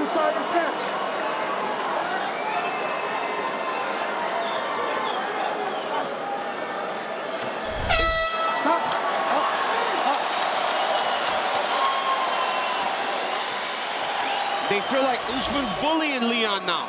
They want him to be the advancing party. But that's very difficult when the power of Usman's coming back in your direction. And if you've watched Leon Edwards for a long time, Leon fights, it's a clean when he's fighting well. He throws his combinations very tight. He's moving. And he's fighting at his pace. He's going to have to match Usman tonight if he wants to win this title. Usman softly feints the level change.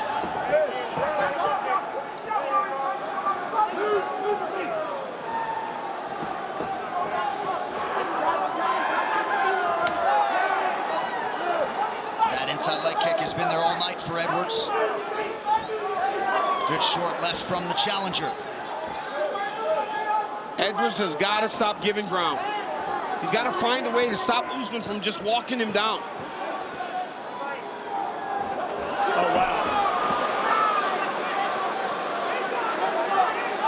And he gets him again, easy this time. This is Usman's game. He reached down for that leg as a fake. Didn't expect it to be there and just took it. Yep. Leon up to his feet. But we must remember, this is not normal for Leon. No. This is normal for Usman. This is his comfort zone. Yes. These grinding wrestling exchanges. Leon may have gotten much better at wrestling, but he's not a Division II national champion. You don't learn to wrestle like a guy that's wrestled since he's 5 years old. Right. It doesn't happen over the course of training camp.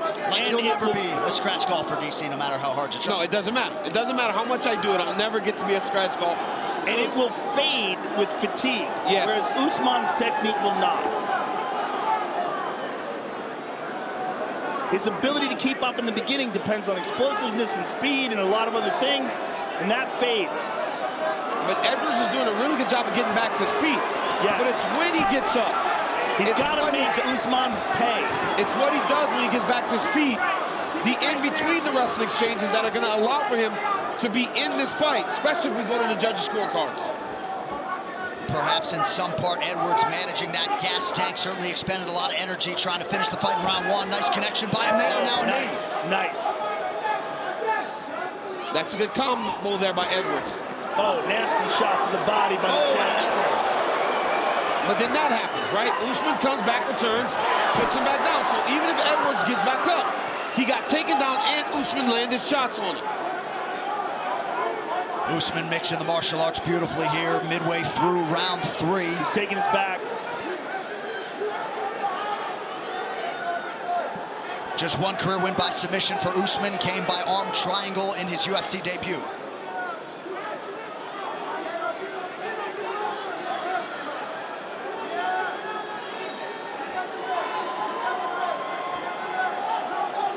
That's a crazy fact, considering Usman has been that dominant and he doesn't really possess a submission threat. He develops that submission threat, then he would go to the next level. And I don't even know what the next level is when you're that good. That wasn't inside.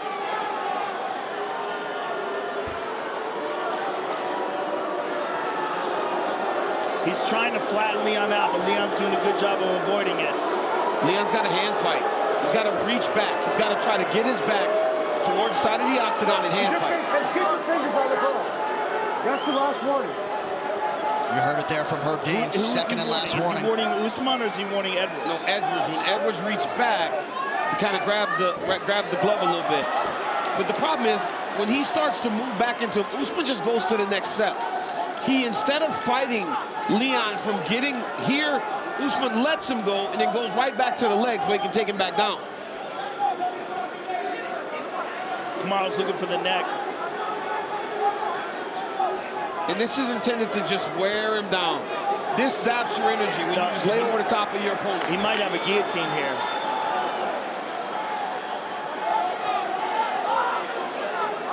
Dominant round for the champion. Yeah, it's a big round for Kamaru Usman.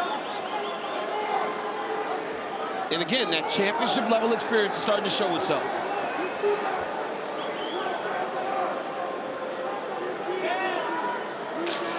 I used to love this position, Rogan, where you just take a front headlock and just sit on it. It's crunching you. The airwaves, they're not wide open. Dominant third round for the champ, Kamaru Usman. 25 minutes in 3 of his last 5 fights coming in. Perhaps the altitude is a factor. Usman trains year-round at altitude, but Edwards visibly fatigued there after 15 minutes. I love the cornering of Edwards. They're telling him, hey, you got to let your hands go, Leon. They don't like that he's being so passive, because this pressure is not going to slow down from Usman. He's going to continue to do this. It's what he does. Leon's got to do something to get respect. Yes. He's got to sting Kamaru. And he's trying to do that now. And we've seen Usman hurt. Gilbert Burns had him hurt.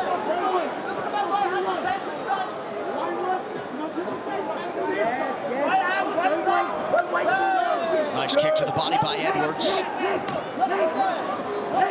They don't want him backing up whatsoever.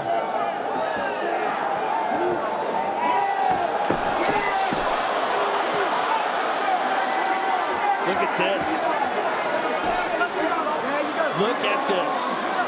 Leon's taking Kamaru Usman's back. Kamaru overswung there. But you see Usman hunched over. He's fighting the hands. He's hand fighting there, and I can't see the angle from the front. Yep, you see him fighting the hands there of Leon Edwards, trying to break the lock. Usman got away with a fist grab again. He did it again. He's gotten away with that a lot tonight, boys. Bro, I mean, it changes the fight. Changes the fight in a huge way. Visible sign of frustration from Kamaru Usman. He just kind of shrugged. He did it again. Well, Edwards has got to get his hands behind the elbows of Usman if he wants a chance to finish this takedown. But nope, he let him go. But now he's got to go forward, though. Like you said, Joe, he's got to get respect.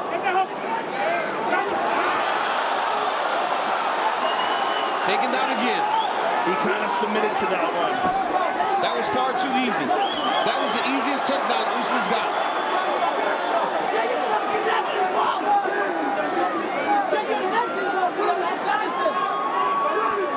tired, right? Leon Edwards is tired. I talked about the altitude tent.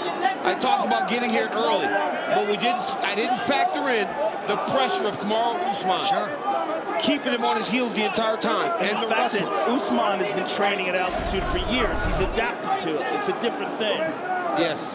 Let us now check in with Dave Lavelle in the corner of Leon Edwards. Listen, get your fucking legs involved. Come on, Rock, you gotta get the fuck up. You ain't doing much, Leon. He's winning the round. Open your legs, friend. Leon, get your knees inside. There you go. There you go. Get your knees inside. 2 minutes left, Rocky. 2 minutes left. The cage is there, Leon. Leon, use the cage as well. There you go. There you go.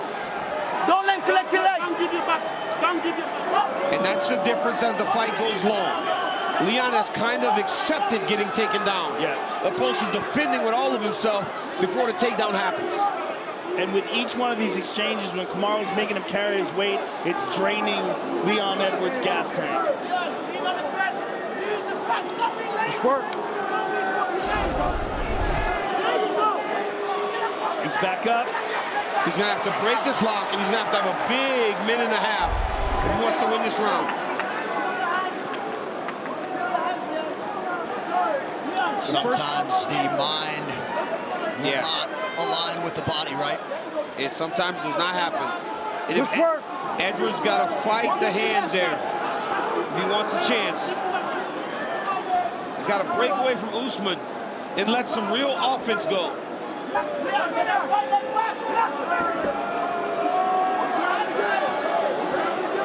And Usman just in perpetual motion, under a minute to go, round 4. Mixes in a few strikes, changes levels, dumps him down again. But look at this. Leon almost reversed it, but back up to his feet at least. Yeah, man. Hey, you know what? Back down. Back down. Look, come here. Back down. Yeah. Right there. Back, same position. Back. Back down. Back. So Herb Dean saw a fence grab. Go. Blatant. And so he puts the fighters back in the position. That's huge. Yeah, he used the fence to get up. And that's why Herb's the best. Yes. Because that is what should happen. Yeah, he recognized what caused that stand-up. You know, Edwards has all the skill and ability to compete with Usman. But right now what's separating them is just Usman's spirit. Beautiful big shot from the champ. Body shot for Usman now. Edwards covers up, and now an uppercut over. Usman letting it all go now. 20 minutes down, 5 to go. A dejected challenger. Yes. And look at Trevor We got Whitman's one smile. more. Hey, what you just did right there in the end, I want to see more of that. When you're locking him up, you let go, you fire shots, and then you reshoot, okay? Don't just hold on for the whole time. You can cause damage right now because he's dead fucking tired. You got me? Dave, eyes. Then get on the front and land elbow. Do you understand, yeah? When he's holding that range, look at these short range strikes, the elbows and even clinch it. So we'll have to fight. Listen, stop feeling sorry for your fucking self. Well, come on then. What's wrong with you? You're too fucking down. You gotta pull the shit out of the fire. Stay sharp. Come on, Leon, man. You got it, man. Come on. You got this. Sharpshooter. Yeah? Come on, Leon. Come on, Leon. Let's go. You had him, man. Okay, you do it again. Okay? Come on, stay on him. I love that guy. 23rd consecutive sellout for the combat sports leader, north of 18,000 in the building tonight. And we have set a live gate record for this Vivint Arena, which, by the way, has hosted NBA Finals games prior.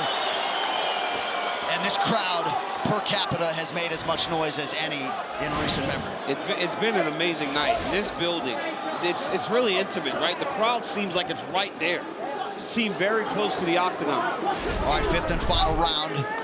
We'll see what Edwards has left. This is do or die for Leon Edwards. What happened? Is that another low kick? Yeah, but Usman said, nope. The corner of Edwards, I love that. Come on, Rock. You got to go because he calls him Rocky. No, it's tremendous. Sounds like the movie. But he's got to do something big. He does. He's got to do something really big.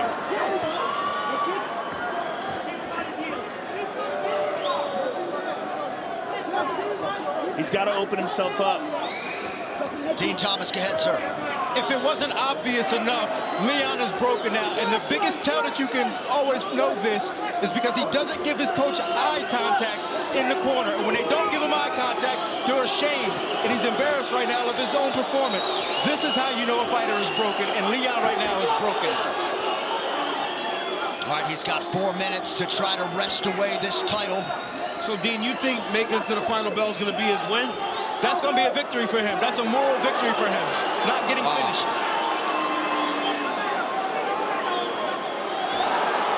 Nice post by Edwards. I mean, they are so sweaty. So hard to finish takedowns. Beautiful takedown defense by Leon. He's done a lot of really good things. Just not enough of them together. Yeah, it's just not enough to beat the best. I mean, he most certainly is better than the first time they fought, but so is Usman. Yes. And Usman is an undisputed world champion now. It's a different world. And a tremendous response by Usman after a tough first round, had a big second, and has kept that momentum going. I mean, his cardio, man. Usman's cardio is incredible. Like, never gets tired. And I think that's a big factor is that he's constantly in this altitude. And constantly in these fights. Yes. Because it don't matter if you're at altitude or in Vegas. If you're fighting Colby Covington, you're going hard. Right. And he has done that twice. And one. Stay out of the gloves. And one, yes. Leon, you're in the gloves. I see you.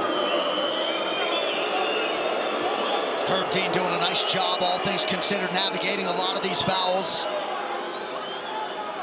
Not trying to make himself the story of the fight. We're halfway into the final round. What is going on here? Just looking for more action. Edwards has to take advantage of this chance. He's got to go.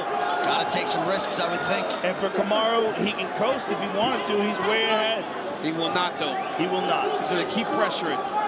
And he's going to try to stop him. And that is what makes him the best. Yes. That. He doesn't rest. There was a good right hand by Edwards. But that's what Edwards, like that. He's got to keep going, though. Time.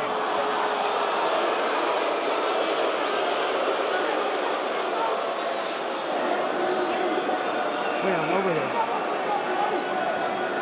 Let's take a look at that. Oh.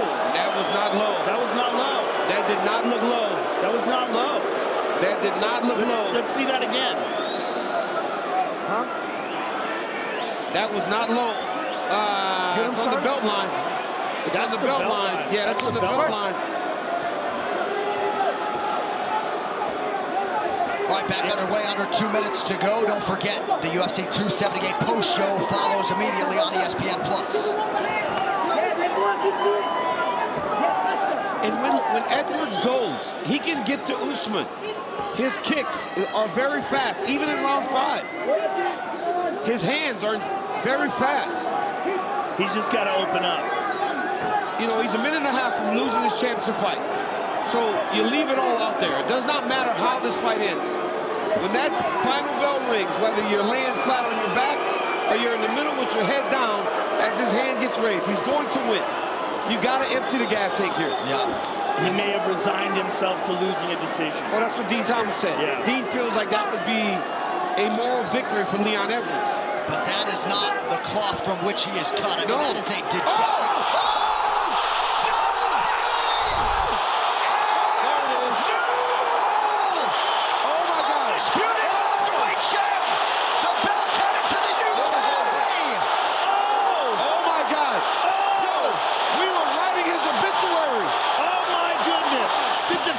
And look at this. He sets it up by showing him the left. Oh! And a perfect left high kick. That is amazing. I didn't even see it. John, I didn't even see goodness. it. And Oh my goodness. Usman, he said to Herb Dean, no way, no way. Yes, oh my good. Look how he shows him the left to hide it. Well, he's done this before. Oh my goodness. This is a great combination from Edwards. Oh my goodness. Let's listen to this in real time. Oh my gosh. I'm stunned.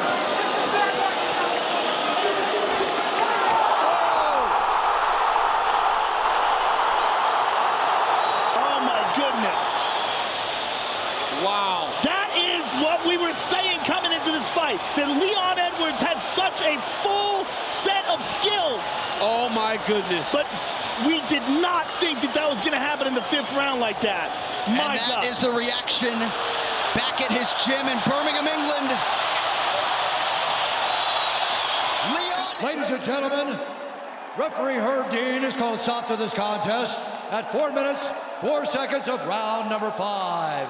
Declaring the winner by knockout.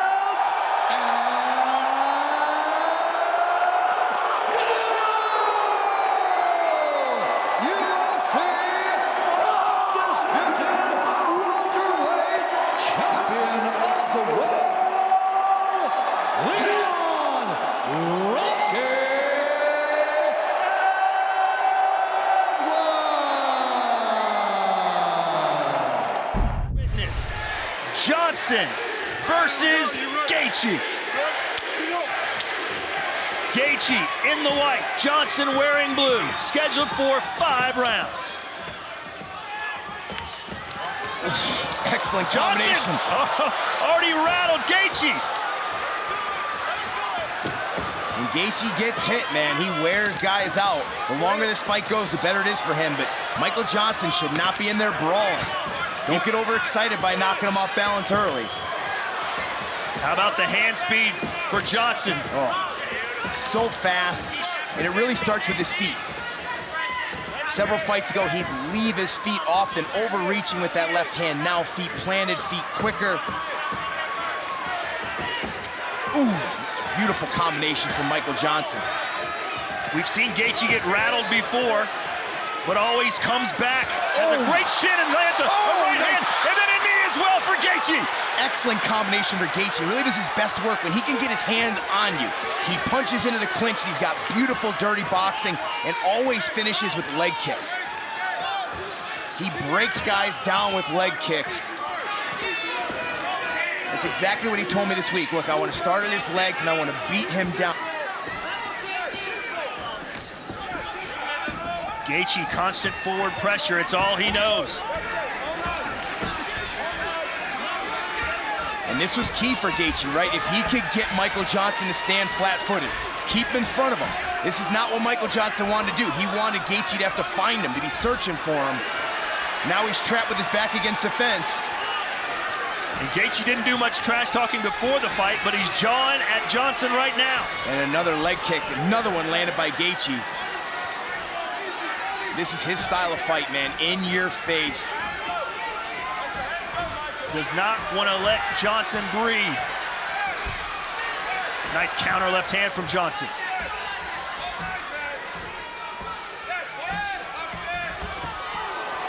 Body shot, a good one from Gaethje. Now it's interesting, the corner Michael Johnson calling for body shots now too. Gaethje stands up very tall, so the body is there.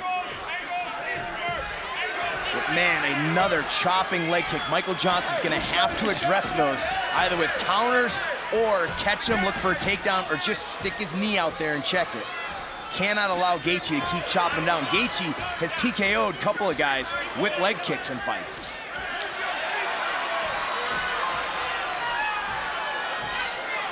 Oof. Oh, the left hook connected for Gaethje, and Johnson wobbling again. This is not the fight Johnson said he would fight, but right now he's right in the pocket, swinging away. Johnson's calling him to come forward, but right now this is a Gaethje style of fight. Johnson's landing his shots as well, but the harder punches certainly for Gaethje. Well, Gaethje likes to cover up often. He puts his head down and covers up. Johnson's got to transition from straight punches to some more uppercuts and hooks to find the hole. But this kind of pressure wears you out when you're constantly being walked down against the fence. Now Michael Johnson center of the octagon. This is where he needs to stay. Johnson told us specifically, I will not stand in front of him so he can tee off on me like everyone else. I'm not interested in a war. But that's what we have right now. It's tough with Gaethje, man. He almost forces this because he's constantly in your face, and you hit him with everything you got, and he still walks forward. Johnson's gonna have to rock him. He's gonna have to severely hurt him or knock him out if he wants to stop this pressure. This is just the only way Gaethje knows how to fight, man. Non-stop. It's scheduled for 5, but at this pace, We might not even reach 2.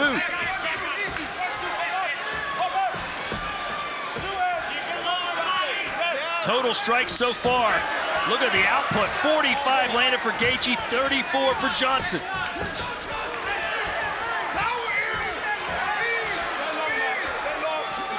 Johnson not finding a home for the left hand now. He did early. Gaethje starting to block it as he brings up that right arm. Oh! He hurt him! He hurt him! Massive one for Johnson! Gaethje stood up to it, and now he's down! Johnson takes the back! Really nice adjustment by Johnson. Gaethje continues to cover up, and Johnson now finding the holes in the defense and attacking the body. Beautiful work here from Michael Johnson. What an opening round between Gaethje and Johnson! Gaethje loves it. What a debut this has been, win or lose. I'm telling you, these guys didn't like each other before, but they're earning each other's respect right now. And you heard Henry Hoof the Horner, Michael Johnson say, go low, then go high. They want to get, as Gaethje covers up, they want to get those elbows going up and down and create more openings. Work the body, then come back upstairs. Gaethje was honest with his assessment about his skills. He said, listen, the way I fight, it's just a matter of time before I get knocked out in the UFC. Johnson agrees, saying that knockout will happen tonight. Johnson bouncing on the feet now, not allowing him to walk him down. That's key. He's got to circle, get back to the center of the octagon here, and he does. Nice work there from Michael Johnson. Got caught a little flat-footed in the middle of round 1. Watch the fingers in his face.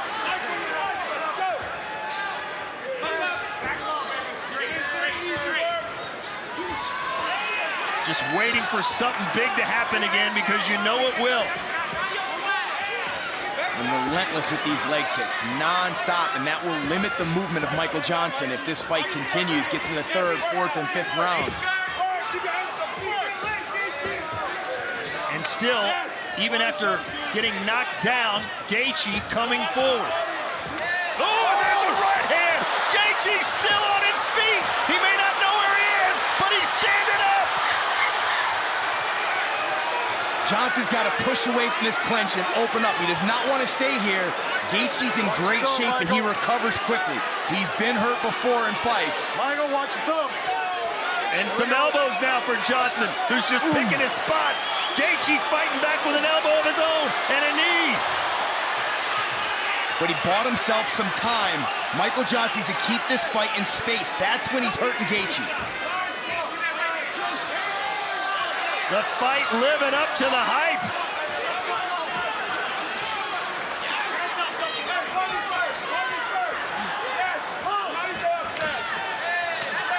And now Johnson working the body a little bit. With both guys doing some nice body work. Johnson really digging, good hooks, and Gaethje continues with the leg kicks. Gaethje's got to do a better job just getting his hands on Michael Johnson, limit the space, get into dirty boxing scenarios, maybe start using his wrestling look to take him down. Because now, when the fight is in the center of the octagon twice now, Gaethje's been rocked badly.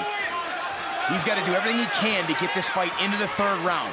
Johnson's expended a lot of energy. He's got to hope that he starts to tire out, and it limits his power.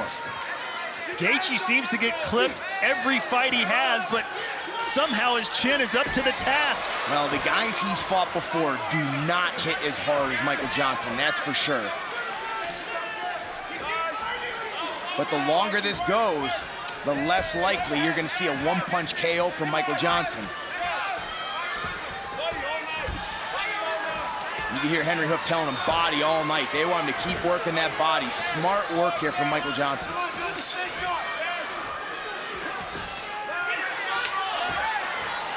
And in covering up like that for Justin Gaethje, it makes him a target. The target, and Johnson's finding some holes. Angle! Angle off! Angle off! Let him feel something! Movement! Movement! Movement! Break that jab! Nice! Nice, Michael! Nice, Mikey! Oh, Johnson! Nice uppercut from Gaethje. Caught him flush on the chin, and Johnson's rocked now, and Gaethje's got to walk him down and unload. Johnson's legs are up there. Uppercut! Right hand! Big uppercut again! And it's Gaethje's moment! Can he close the show? Johnson covering up, stumbling backwards. He's bloodied. He's beaten. Boy, but he's I like not finished. I like it. Chopping the legs down, being smart about this. He's not rushing it. He knows he hasn't hurt. He knows he's got him tired. I think Gaethje's tired too. I don't know why he didn't jump on him there. I mean, both guys going for it here and expending a lot of energy. It's an instant classic no matter what happens. A leg kick. Johnson's legs are shot. Boy, bad sign for Johnson, almost looking like he wants to pull guard. Both guys exhausted. There's no way this goes 5 rounds. They may both have to tap out because of exhaustion. 20 seconds left in round 2. Can Johnson survive? That's it. He cannot. Justin Gaethje with his ultimate highlight. He doesn't even have the energy to celebrate. An unbelievable battle, and he stuck the landing. A fight of the year contender for sure in Las Vegas in July.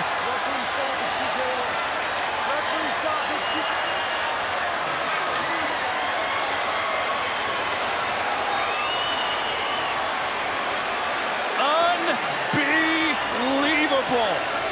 Our move of the fight sponsored by Metro PCS, covering 99% of the people in the U.S. with a network that's more reliable than ever. Man, so much heart. Rocked badly twice.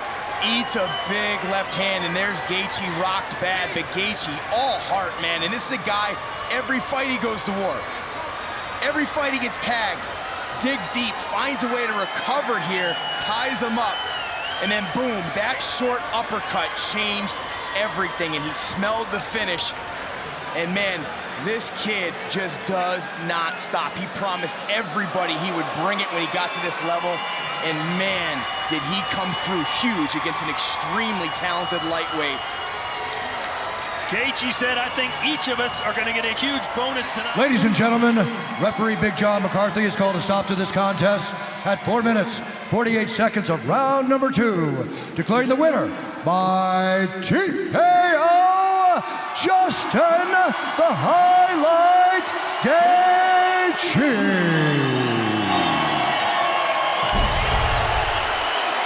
All right, gentlemen, you've been given your instructions. I expect a clean fight.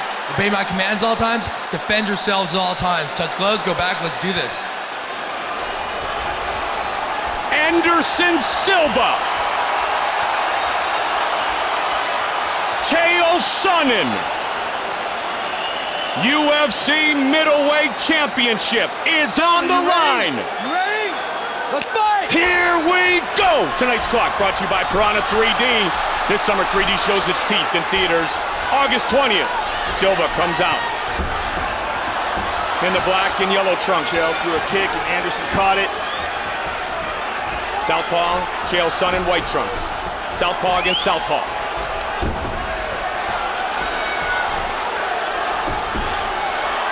Sonnen will push the pace. Ah, the chance of Silva.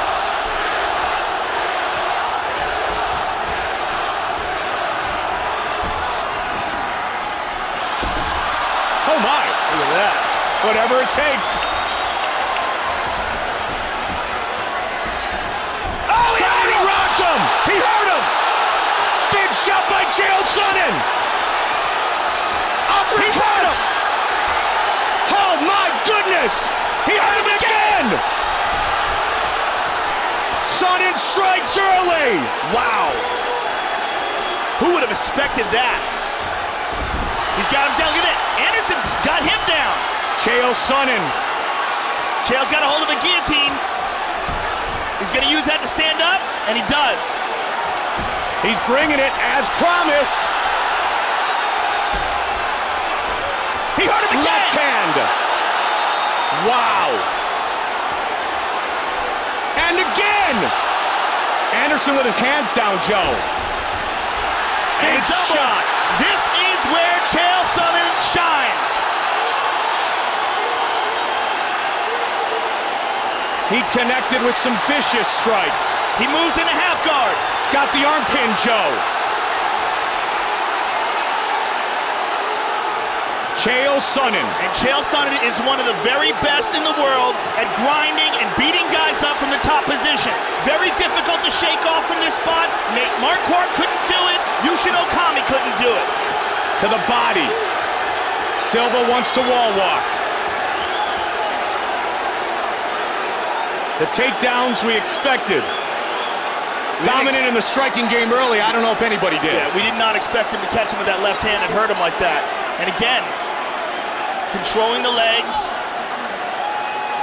pinning his wrist down. Anderson's trying to use that butterfly and elevate him, using his foot here. But Chael's gonna stay on top of him, keep his weight on him. And this is what Chael's best at, that wrestling background. And he's hitting him with some big shots. Catching him every time, Joe. Now he's got his back. Trying to set him up, trying to lock in a choke.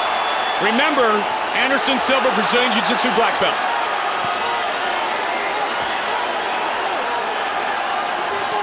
What Chael is very good at here, Mike, is control. He's probably not going to try to throw the hooks in. He's just going to stay on and roll with them as he did there. Half guard now.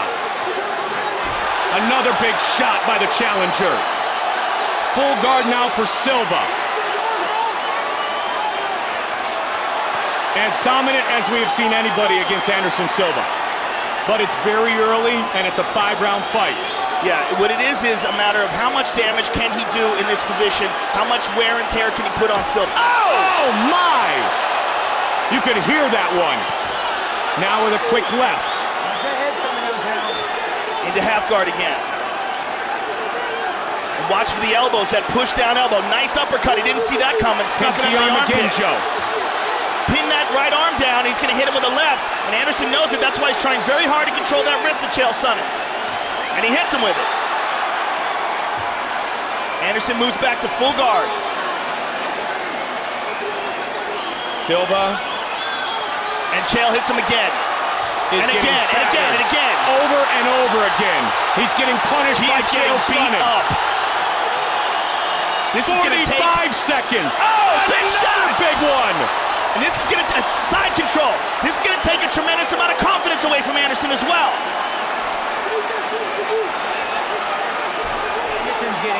Full guard, 30 seconds.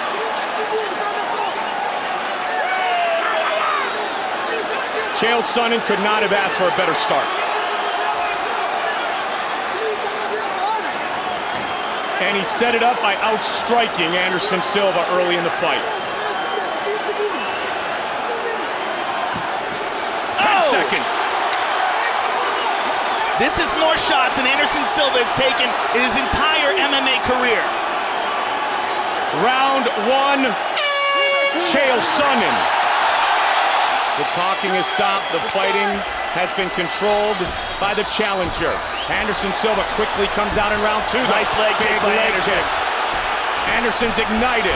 And he's down again. Takes him down again.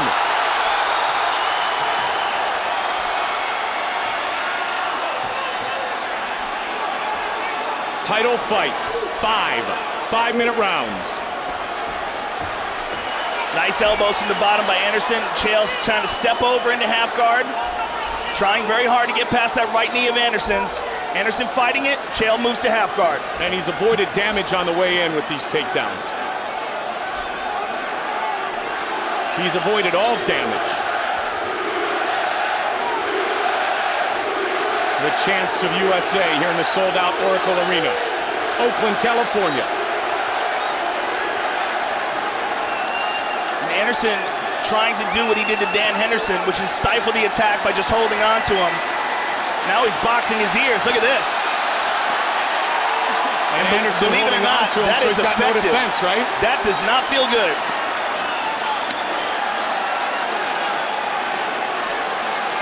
Chael Sonnen. And Chael trying to break it free here. Chael may also use this opportunity as Anderson holds on to him to try to pass the guard. Chael said, win or lose, Anderson Silva will know he's been in a fight. Silva, 11-0 in his UFC career. But getting battered big left here. by Chael Sonnen. Longest win streak in UFC history is in serious jeopardy.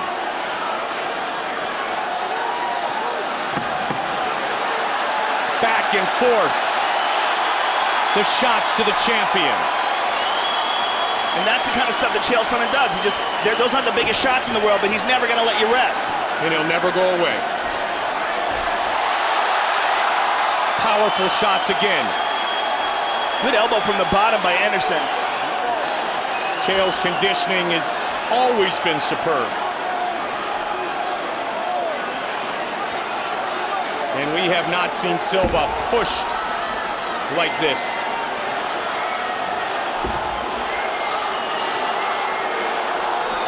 Trying to posture up. Silva has control of the right wrist. The left is open. From Good the elbow. And the elbow, as Joe said, right to answer the shot by Silva. 2 minutes remains in the second round. Well, Anderson's doing a better job of defending himself in this round. He's going for an armbar here. Chael's got to be very careful if Anderson can control that wrist. Big shot again. Missed with that one.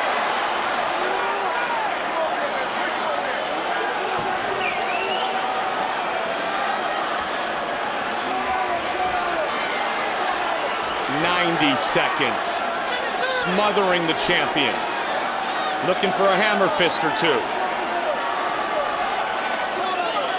He's got to be careful all the while, though, of submissions from the bottom. Anderson is capable of throwing those arms up, and there he goes. His corner said, watch for the triangle. Yep, and the arm bar as well. The triangle. He's trying to control the wrist. Nice. Mixing things up very nicely. Elbows to the thigh, more shots to the body and head. And again, Anderson trying very hard for that armbar. Another big round for Sonnen.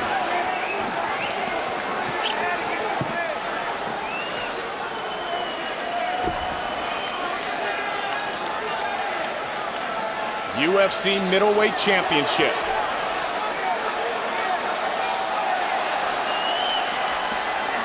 Anderson's got his back up against the cage. Would like to get back up to his feet here. Let's see if he's capable of doing it. Chael takes his back.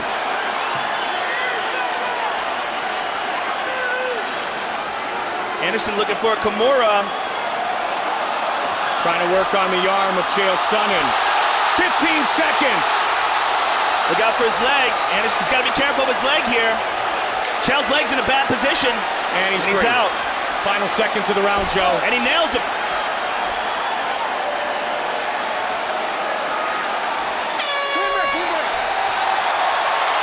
Take him down right away, though. Back on the feet for the start of round 3. Big swing by the champion. There's a lot left in this fight. A lot left. Silva. Dancing around and looking to engage. He does with a spinning back kick. Chael pushes forward again. He's got him down again.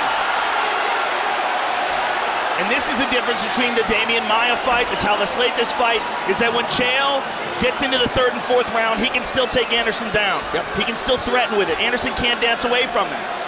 And Anderson, again, trying for that Kimura, but Chael's on top riding him. And notice he doesn't put the hooks in. He just rides. He rides the back. That way, when Anderson turns, if Anderson tries to throw him into his guard or attack a leg, Chael will just ride it, spin with him, and wind up on top.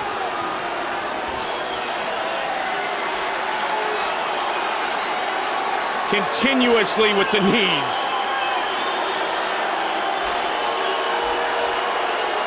Chael Sonnen staying busy from this position. Trying to soften up Anderson Silva.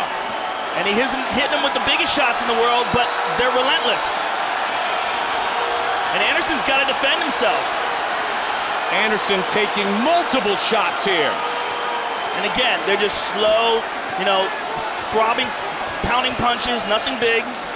Put his hand up and a moment ago, now he notice, spins and gets the Chael guard. stays on top of him. Silva in a better spot, getting the guard, trying to control Chael Sonnen, but having a difficult time each round getting back to the feet.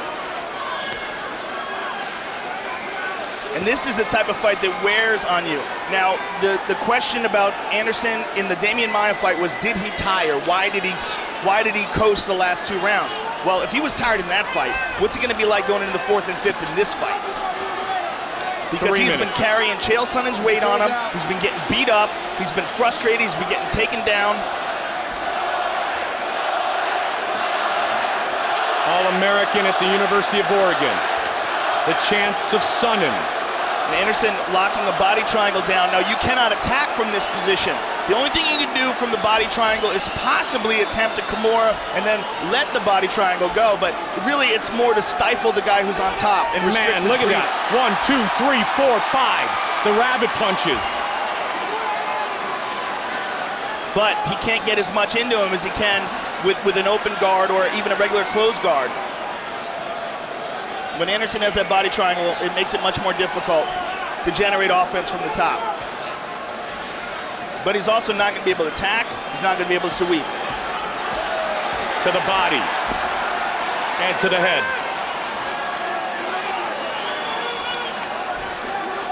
And he lets go of the body triangle. Wrestling 101, Chael Sonnen.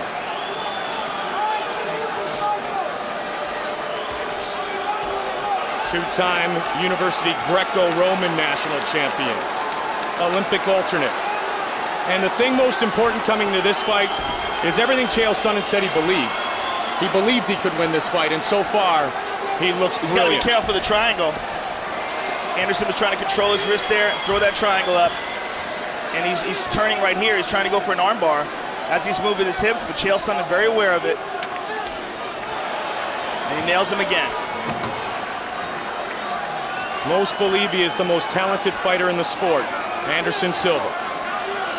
But the big question is always going to be, or always has been, what happens when he fights a really good wrestler? He fought Dan Henderson. The first round he was taken down. The second round he caught Dan, hurt him, and then finished him off with a rear naked choke on the ground. This is the second time he's fighting a really good wrestler.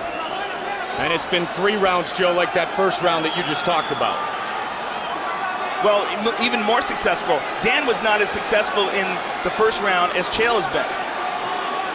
Dan really just managed to take him down and control him, but Anderson tied him up and prevented a lot of damage. And he lit him up with some strikes. 30 seconds remain in the 3rd round. Championship fight. 5 5-minute rounds. Chael's turning it on now. Punishing the spider.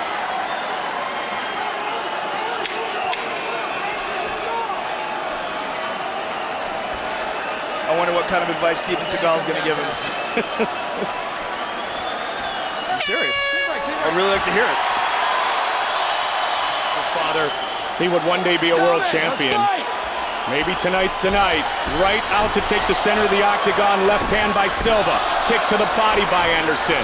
Elbow buckles him. Here comes Anderson Silva. Chael's got a hold of him again, but can't control. Anderson with a kick to the body again. Big left hand by Chael. Stiff jab, swing and a miss by both men. Sprawl. Chael's on the bottom. Anderson Silva on top. His corner said it perfectly. This fight is far from over. Watch your 12 to 6. No 12 to 6 elbow.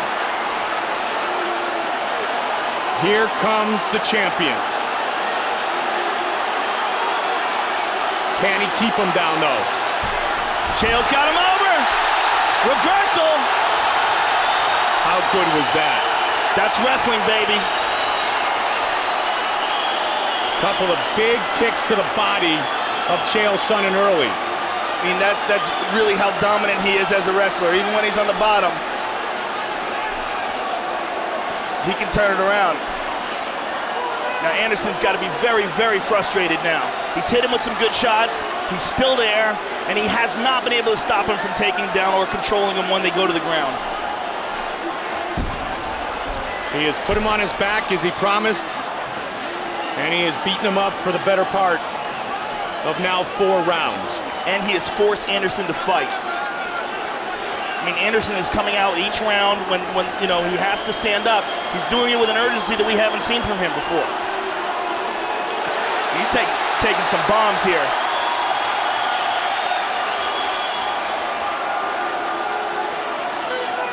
Chael Sonnen trying to become the new UFC middleweight champion.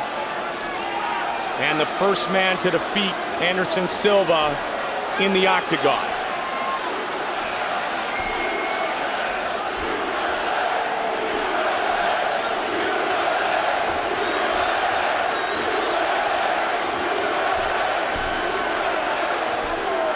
UFC president talked about Chael Sonnen going into that fight against Nate Marquardt. Not a lot of people believed he would take out Nate the Great. He did it impressively, setting himself up for this opportunity tonight.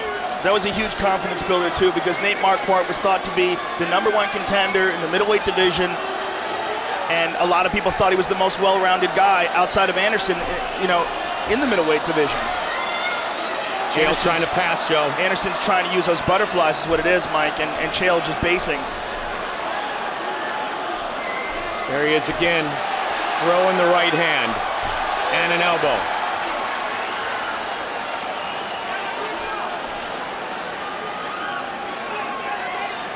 The conditioning of Chael Sonnen as good as any.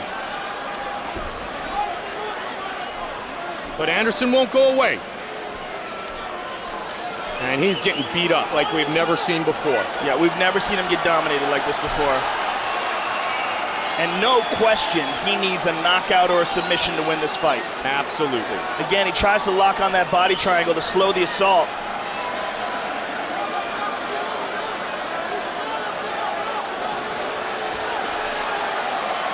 Just he's got to be careful, pace. though, leaving his arms in there. He's got to be careful he doesn't get caught. Look at the left arm of Anderson as Chael Sonnen straightens out his right arm. Be cognizant of that left arm. See how he's doing that? That's setting him up for an armbar. When he's holding onto that elbow right there, the thing is, does he have the energy? Does he have the ability to execute it? Wow. Watch the long legs of Silva.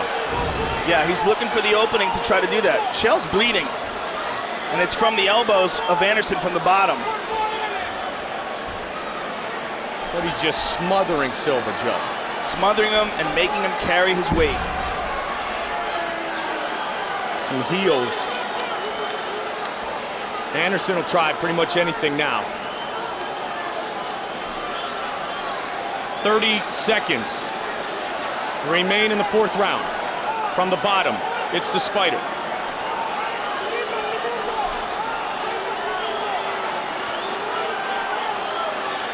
You want to talk about backing up everything you have said for the last 7 months? Good elbows from the bottom by Anderson.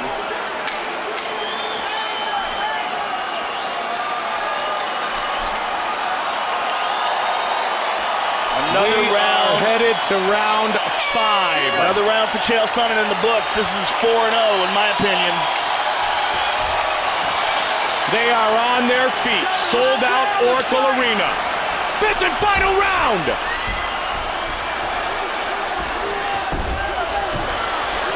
Takedown avoided. Anderson's still very light on his feet. Oh, he tagged him! Again, he got him! Rocked him! Unbelievable. Just as it was in round 1.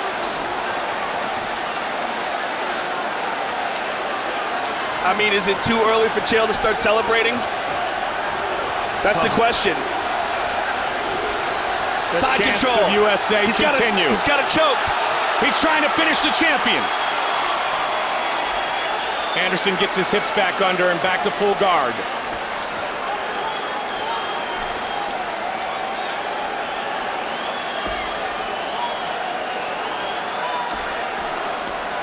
Everything that has been said, all the interviews that have been done.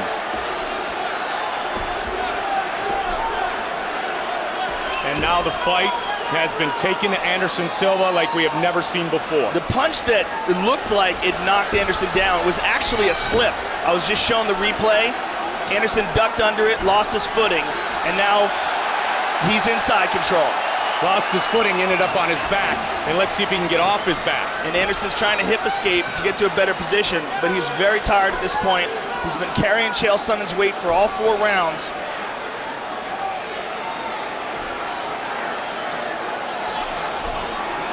And Chael's not going to let him go. Are we 3 minutes away from having a new champion? You know what? You can never count out a guy like Anderson Silva. There's a reason why he's a champion. He's got to know he's in a desperate situation. Let's see how much he's got left. Another what elbow kind from of the bottom. weapons he can pull out of his arsenal. But this is desperation time. This is do or die.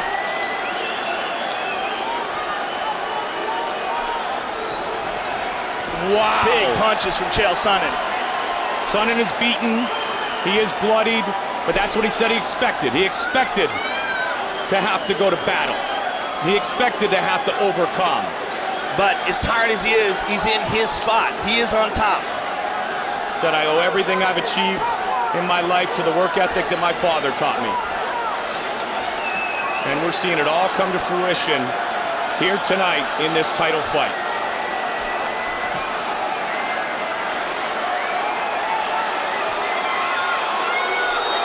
And he's going to keep doing this. Why not? Punch from the bottom by Anderson Silva. 11-fight win streak could very well be coming to an end. A record-setting win streak. Watch out! Triangle! This is trouble! This is trouble! Can he choke out Chael Sonnen? Can Anderson Chael's in Silva big trouble. Chael's got his legs. fight? He's got his legs across. That's what's. He's tapping. It is all over! It is all over! Wait a minute. What's going on here? Did he tap? Josh Rosenthal has stepped in. What is going on here? Oh no. Oh no. Oh no. What's happening here? Anderson Silva saying he tapped. Did he tap or did he not tap?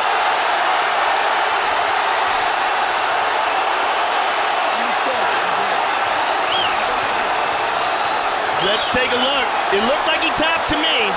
Fight replay brought to you by Bud Light. Wow, here we go. Let's see it again here. He slips it over, slaps on the triangle, pulls it tight, locks it in. Now Chael Sonnen did what you're supposed to do. He stepped over with his legs. This is the way to counter the position.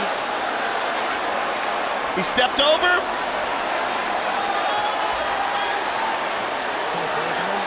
There's the right hand. That's a tap. It is all over! Unbelievable! Watch the right hand of Chael Sonnen. Anderson the Spider Silva remains the UFC middleweight champion!